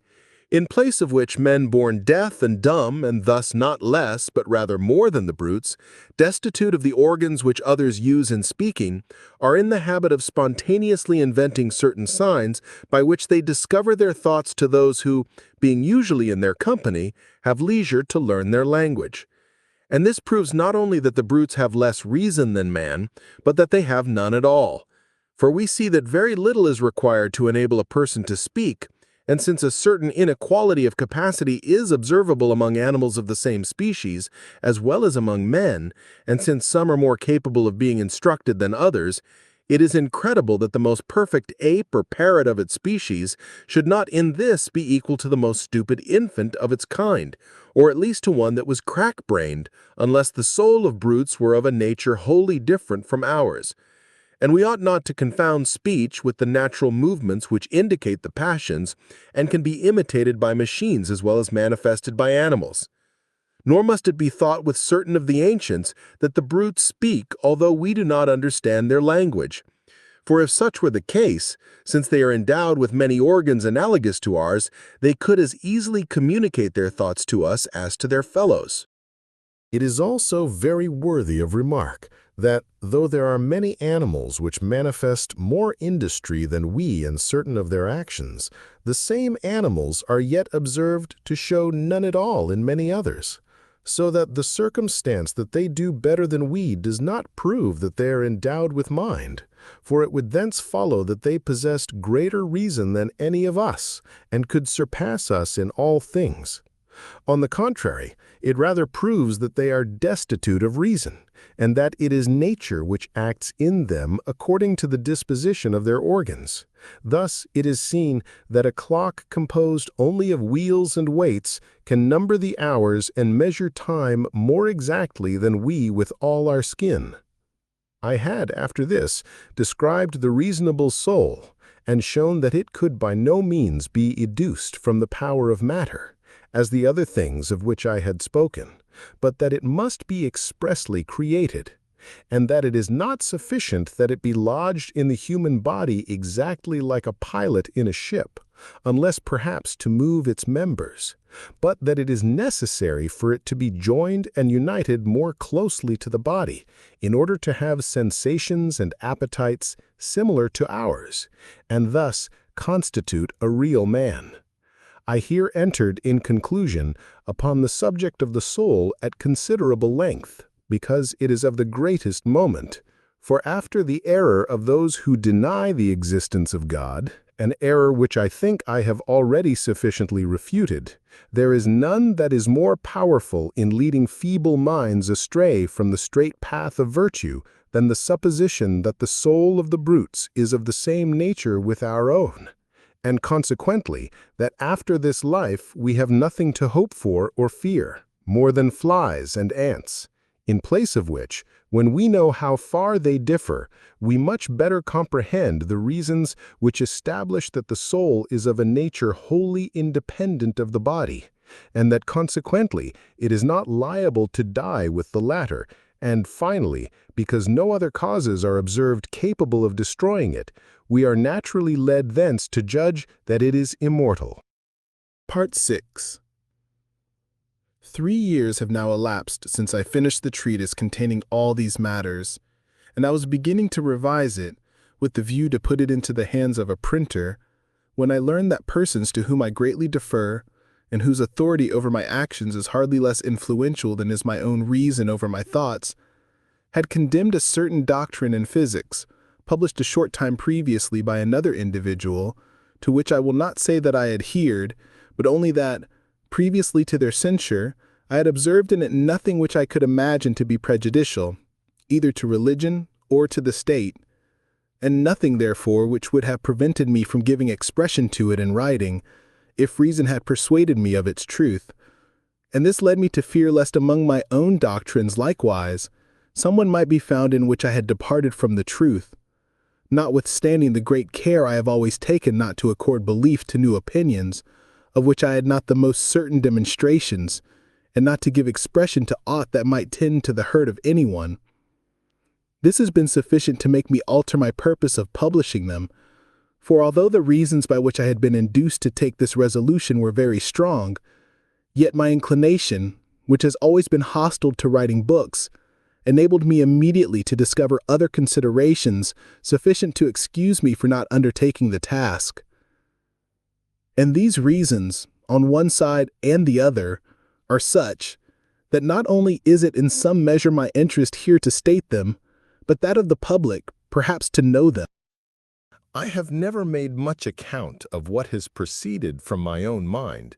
and so long as I gathered no other advantage from the method I employ beyond satisfying myself on some difficulties belonging to the speculative sciences or endeavoring to regulate my actions according to the principles it taught me, I never thought myself bound to publish anything respecting it.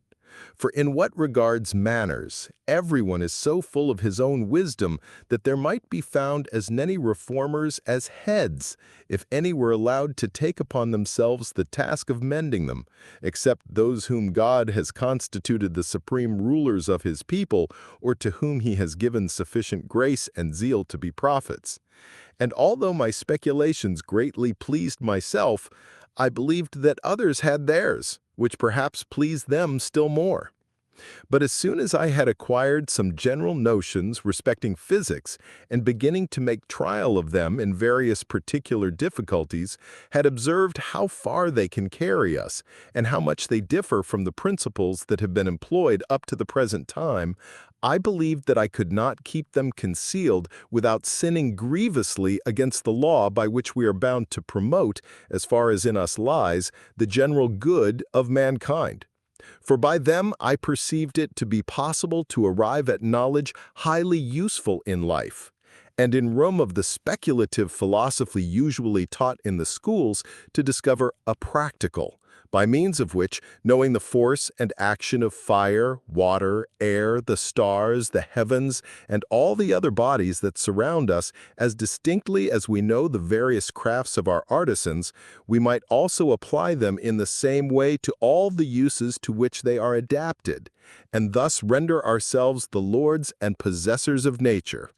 And this is a result to be desired, not only in order to the invention of an infinity of arts by which we might be enabled to enjoy without any trouble the fruits of the earth and all its comforts, but also and especially for the preservation of health, which is, without doubt, of all the blessings of this life, the first and fundamental one. For the mind is so intimately dependent upon the condition and relation of the organs of the body that if any means can ever be found to render men wiser and more ingenious than hitherto, I believe that it is in medicine they must be sought for. It is true that the science of medicine, as it now exists, contains few things whose utility is very remarkable.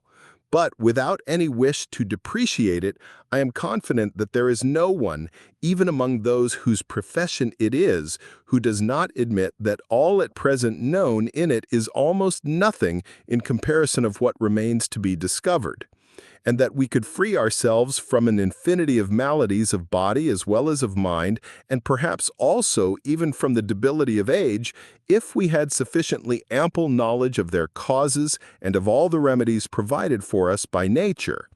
But since I designed to employ my whole life in the search after so necessary a science, and since I had fallen in with a path which seems to me such that if anyone follow it he must inevitably reach the end desired, unless he be hindered either by the shortness of life or the want of experiments, I judged that there could be no more effectual provision against these two impediments than if I were faithfully to communicate to the public all the little I might myself have found, and incite men of superior genius to strive to proceed farther by contributing each according to his inclination and ability to the experiments which it would be necessary to make, and also by informing the public of all they might discover, so that by the last beginning where those before them had left off, and thus connecting the lives and labors of many, we might collectively proceed much farther than each by himself could do. I remarked, moreover, with respect to experiments, that they become always more necessary the more one is advanced in knowledge, for, at the commencement, it is better to make use only of what is spontaneously presented to our senses, and of which we cannot remain ignorant, provided we bestow on it any reflection, however slight, than to concern ourselves about more uncommon and recondite phenomena. The reason of which is that the more uncommon often only mislead us, so long as the causes of the more ordinary are still unknown, and the circumstances upon which they depend are almost always so special and minute as to be highly difficult to detect. But in this I have adopted the following order. First, I have essayed to find in general the principles or first causes of all that is or can be in the world, without taking into consideration for this end anything but God himself who has created it, and without educing them from any other source than from certain germs of truths naturally existing in our minds. In the second place, I examined what were the first and most ordinary effects that could be deduced from these causes, and it appears to me that, in this way, I have found heavens, stars, and earth, and even on the earth, water, air, fire, minerals, and some other things of this kind, which of all others are the most common and simple, and hence the easiest to know. Afterwards, when I wished to descend to the more particular, so many diverse objects presented themselves to me that I believed it to be impossible for the human mind to distinguish the forms or species of bodies that are upon the earth from an infinity of others which might have been if it had pleased God to place them there, or consequently to apply them to our use, unless we rise to causes through their effects, and avail ourselves of many particular experiments.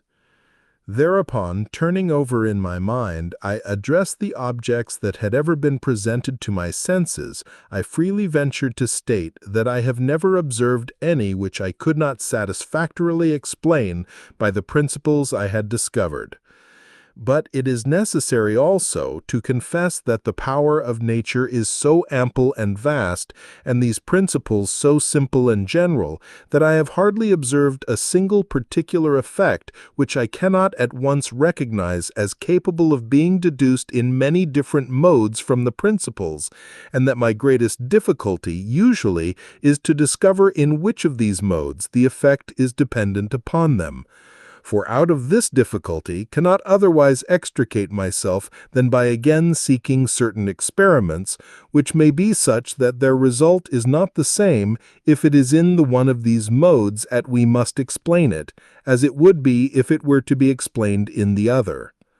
As to what remains, I am now in a position to discern, as I think, with sufficient clearness what course must be taken to make the majority those experiments which may conduce to this end, but I perceive likewise that they are such and so numerous that neither my hands nor my income, though it were 1,000 times larger than it is, would be sufficient for them all, so that according as, henceforward, I shall have the means of making more or fewer experiments, I shall, in the same proportion, make greater or less progress in the knowledge of nature. This was what I had hoped to make known by the treatise I had written, and so clearly to exhibit the advantage that would thence accrue to the public, as to induce all who have the common good of man at heart, that is, all who are virtuous in truth, and not merely in appearance or according to opinion, as well to communicate to me the experiments they had already made, as to assist me in those that remain to be made. But since that time, other reasons have occurred to me, by which I have been led to change my opinion, and to think that I ought indeed to go on committing to writing all the results which I deemed of any moment, as soon as I should have tested their truth, and to bestow the same care upon them as I would have done had it been my design to publish them. This course commended itself to me, as well because I thus afforded myself more ample inducement to examine them thoroughly, for doubtless that is always more narrowly scrutinized which we believe will be read by many, than that which is written merely for our private use. And frequently what has seemed to me true when I first conceived it, has appeared false when I have set about committing it to writing, as because I thus lost no opportunity of advancing the interests of the public as far as in me lay, and since thus likewise, if my writings possess any value, those into whose hands they may fall after my death may be able to put them to what use they deem proper. But I resolved by no means to consent to their publication during my lifetime, lest either the oppositions or the controversies to which they might give rise, or even the reputation, such as it might be, which they would acquire for me, should be any occasion of my losing the time that I had set apart for my own improvement. For though it be true that everyone is bound to promote to the extent of his ability the good of others, and that to be useful to no one is really to be worthless, yet it is likewise true that our cares ought to extend beyond the present, and it is good to omit doing what might perhaps bring some profit to the living, when we have in view the accomplishment of other ends that will be of much greater advantage to posterity. And in truth, I am quite willing it should be known that the little I have hitherto learned is almost nothing in comparison with that of which I am ignorant, and to the knowledge of which I do not despair of being able to attain.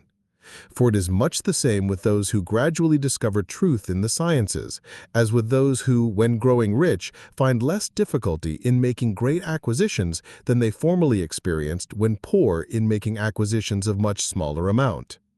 Or they may be compared to the commanders of armies, whose forces usually increase in proportion to their victories, and who need greater prudence to keep together the residue of their troops after a defeat than after a victory to take towns and provinces.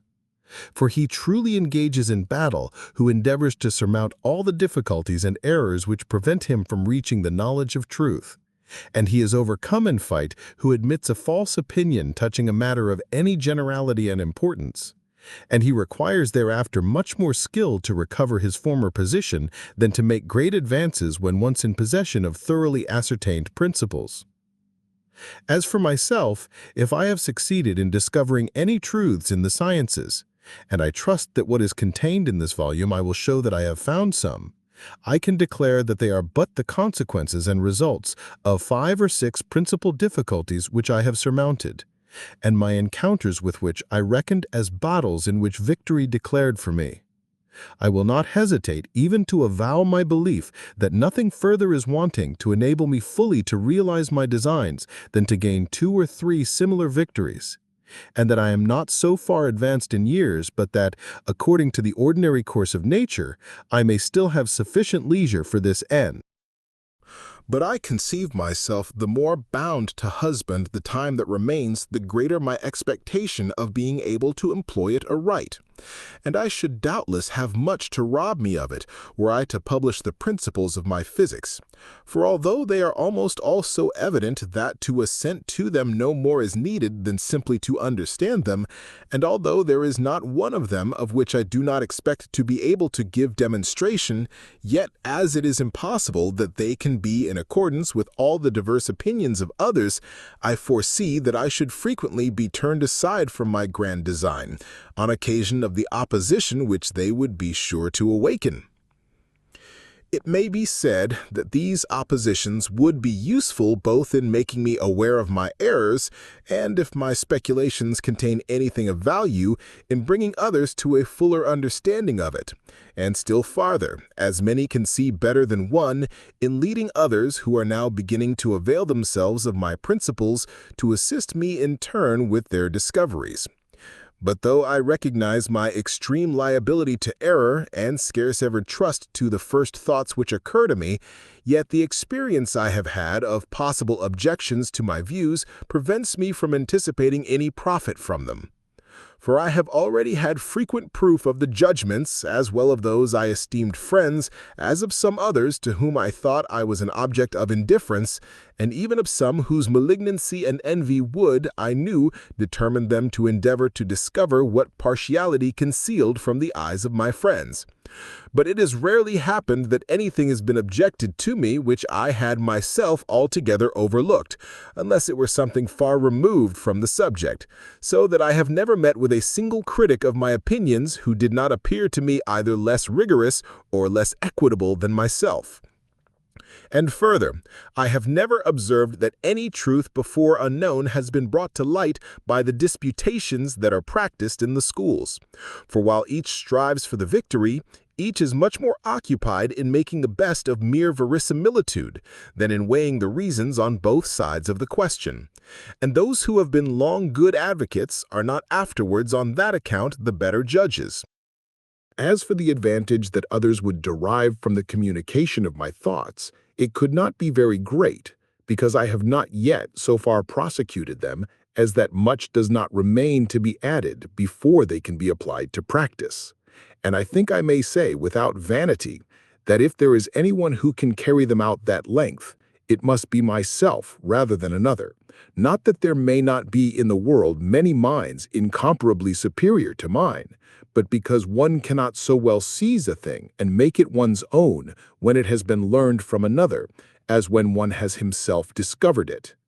And so true is this of the present subject, that, though I have often explained some of my opinions to persons of much acuteness, who, whilst I was speaking, appeared to understand them very distinctly, yet when they repeated them, I have observed that they almost always changed them to such an extent that I could no longer acknowledge them as mine. I am glad, by the way, to take this opportunity of requesting posterity never to believe on hearsay that anything has proceeded from me which has not been published by myself. And I am not at all astonished at the extravagances attributed to those ancient philosophers whose own writings we do not possess, whose thoughts, however, I do not on that account suppose to have been really absurd, seeing they were among the ablest men of their times, but only that these have been falsely represented to us. It is observable accordingly that scarcely in a single instance has any one of their disciples surpassed them, and I am quite sure that the most devoted of the present followers of Aristotle would think themselves happy if they had as much knowledge of nature as he possessed, were it even under the condition that they should never afterwards attain to higher. In this respect, they are like the ivy which never strives to rise above the tree that sustains it, and which frequently even returns downwards when it has reached the top. For it seems to me that they also sink, in other words, render themselves less wise than they would be if they gave up study, who, not contented with knowing all that is intelligibly explained in their author, desire in addition to find in him the solution of many difficulties of which he says not a word, and never perhaps so much as thought. Their fashion of philosophizing, however, is well suited to persons whose abilities fall below mediocrity. for the obscurity of the distinctions and principles of which they make use enables them to speak of all things with as much confidence as if they really knew them, and to defend all that they say on any subject against the most subtle and skillful, without its being possible for anyone to convict them of error. In this they seem to me to be like a blind man who, in order to fight on equal terms with a person that sees, should have made him descend to the bottom of an intensely dark cave. And I may say that such persons have an interest in my refraining from publishing the principles of the philosophy of which I make use. For since these are of a kind the simplest and most evident, I should, by publishing them, do much the same as if I were to throw open the windows and allow the light of day to enter the cave into which the combatants had descended. But even superior men have no reason for any great anxiety to know these principles, for if what they desire is to be able to speak of all things and to acquire a reputation for learning, they will gain their end more easily by remaining satisfied with the appearance of truth, which can be found without much difficulty in all sorts of matters, than by seeking the truth itself, which unfolds itself but slowly, and that only in some departments, while it obliges us, when we have to speak of others, freely to confess our ignorance. If, however, they prefer the knowledge of some few truths to the vanity of appearing ignorant of none, as such knowledge is undoubtedly much to be preferred, and if they choose to follow a course similar to mine, they do not require for this that I should say anything more than I have already said in this discourse. For if they are capable of making greater advancement than I have made, they will much more be able of themselves to discover all that I believe myself to have found. Since I have never examined aught except in order, it is certain that what yet remains to be discovered is in itself more difficult and recondite than that which I have already been enabled to find, and the gratification would be much less in learning it from me than in discovering it for themselves. Besides this, the habit which they will acquire by seeking first what is easy and then passing onward slowly and step by step to the more difficult, will benefit them more than all my instructions. Thus, in my own case, I am persuaded that if I had been taught from my youth all the truths of which I have since sought out demonstrations, and had thus learned them without labor, I should never, perhaps, have known any beyond these.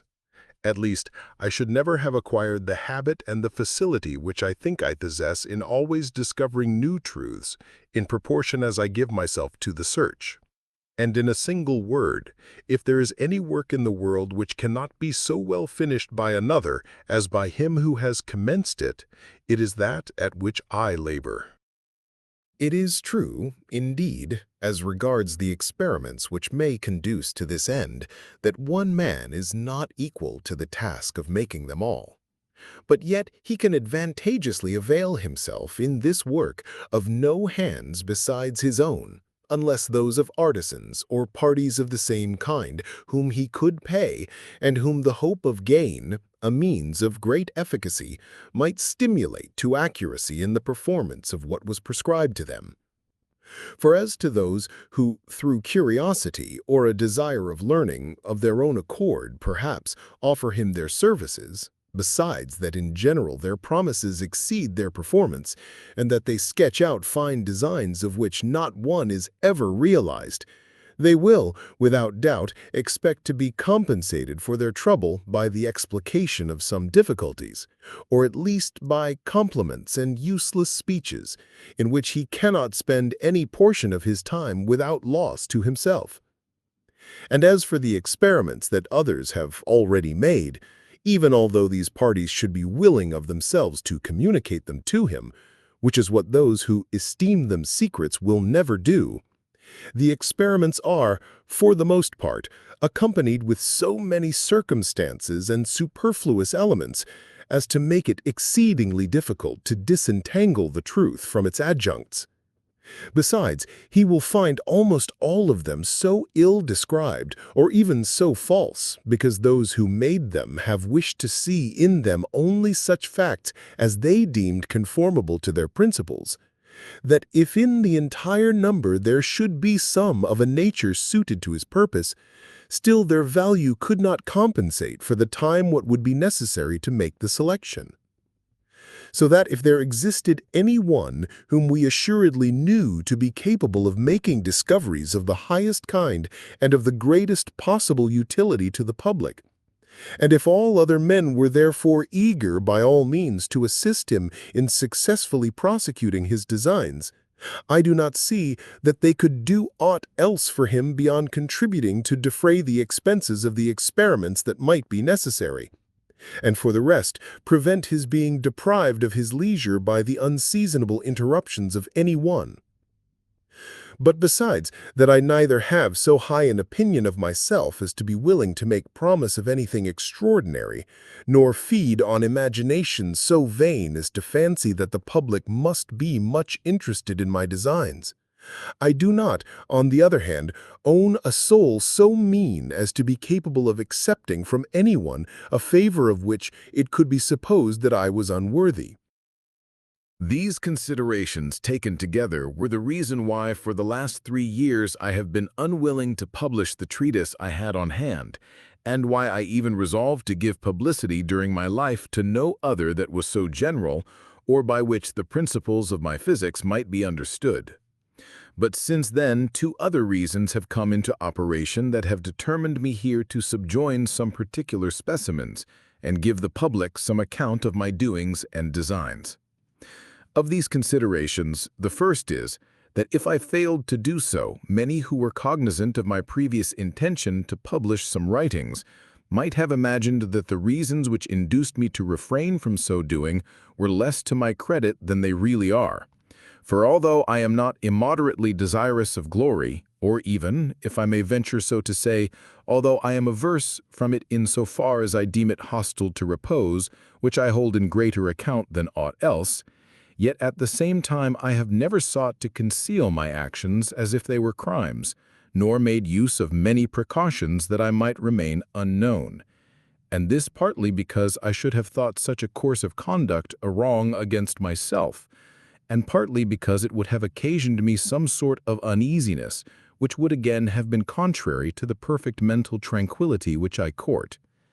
And forasmuch as while thus indifferent to the thought alike of fame or of forgetfulness, I have yet been unable to prevent myself from acquiring some sort of reputation, I have thought it incumbent on me to do my best to save myself at least from being ill spoken of. The other reason that has determined me to commit to writing these specimens of philosophy is that I am becoming daily more and more alive to the delay which my design of self-instruction suffers, for want of the infinity of experiments I require, and which it is impossible for me to make without the assistance of others. And without flattering myself so much as to expect the public to take a large share in my interests, I am yet unwilling to be found so far wanting in the duty I owe to myself, as to give occasion to those who shall survive me to make it matter of reproach against me some day, that I might have left them many things in a much more perfect state than I have done, had I not too much neglected to make them aware of the ways in which they could have promoted the accomplishment of my designs. And I thought that it was easy for me to select some matters which should neither be obnoxious to much controversy, nor should compel me to expound more of my principles than I desired, and which should yet be sufficient clearly to exhibit what I can or cannot accomplish in the sciences. Whether or not I have succeeded in this, it is not for me to say, and I do not wish to forestall the judgments of others by speaking myself of my writings, but it will gratify me if they be examined, and to afford the greater inducement to this, I request all who may have any objections to make to them, to take the trouble of forwarding these to my publisher, who will give me notice of them, that I may endeavor to subjoin at the same time my reply. And in this way, readers seeing both at once will more easily determine where the truth lies. For I do not engage in any case to make prolix replies, but only with perfect frankness to avow my errors if I am convinced of them,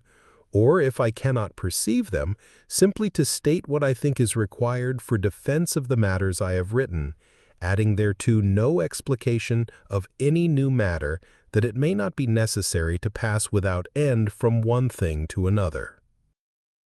If some of the matters of which I have spoken in the beginning of the dioptrics and meteorics should offend at first sight, because I call them hypotheses and seem indifferent about giving proof of them, I request a patient and attentive reading of the whole, from which I hope those hesitating will derive satisfaction. For it appears to me that the reasonings are so mutually connected in these treatises, that, as the last are demonstrated by the first, which are their causes, the first are in their turn demonstrated by the last, which are their effects. Nor must it be imagined that I here commit the fallacy which the logicians call a circle. For since experience renders the majority of these effects most certain, the causes from which I deduce them do not serve so much to establish their reality as to explain their existence. But on the contrary, the reality of the causes is established by the reality of the effects.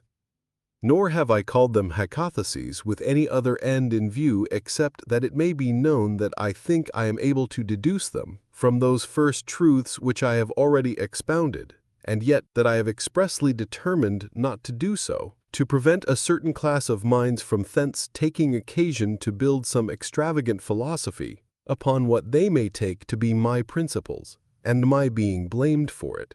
I refer to those who imagine that they can master in a day all that another has taken 20 years to think out, as soon as he has spoken 2 or 3 words to them on the subject, or who are the more liable to error and the less capable of perceiving truth in very proportion as they are more subtle and lively. As to the opinions which are truly and wholly mine, I offer no apology for them as new, persuaded as I am that if their reasons be well considered, they will be found to be so simple and so conformed to common sense as to appear less extraordinary and less paradoxical than any others which can be held on the same subjects. Nor do I even boast of being the earliest discoverer of any of them, but only of having adopted them, neither because they had nor because they had not been held by others, but solely because reason has convinced me of their truth. Though artisans may not be able at once to execute the invention which is explained in the dioptrics, I do not think that anyone on that account is entitled to condemn it. For since address and practice are required in order so to make and adjust the machines described by me as not to overlook the smallest particular, I should not be less astonished if they succeeded on the first attempt than if a person were in one day to become an accomplished performer on the guitar by merely having excellent sheets of music set up before him. And if I write in French, which is the language of my country, in preference to Latin, which is that of my preceptors, it is because I expect that those who make use of their unprejudiced natural reason will be better judges of my opinions than those who give heed to the writings of the ancients only. And as for those who unite good sense with habits of study, whom alone I desire for judges, they will not, I feel assured, be so partial to Latin as to refuse to listen to my reasonings merely because I expound them in the vulgar tongue. In conclusion, I am unwilling here to say anything very specific of the progress which I expect to make for the future in the sciences, or to bind myself to the public by any promise which I am not certain of being able to fulfill.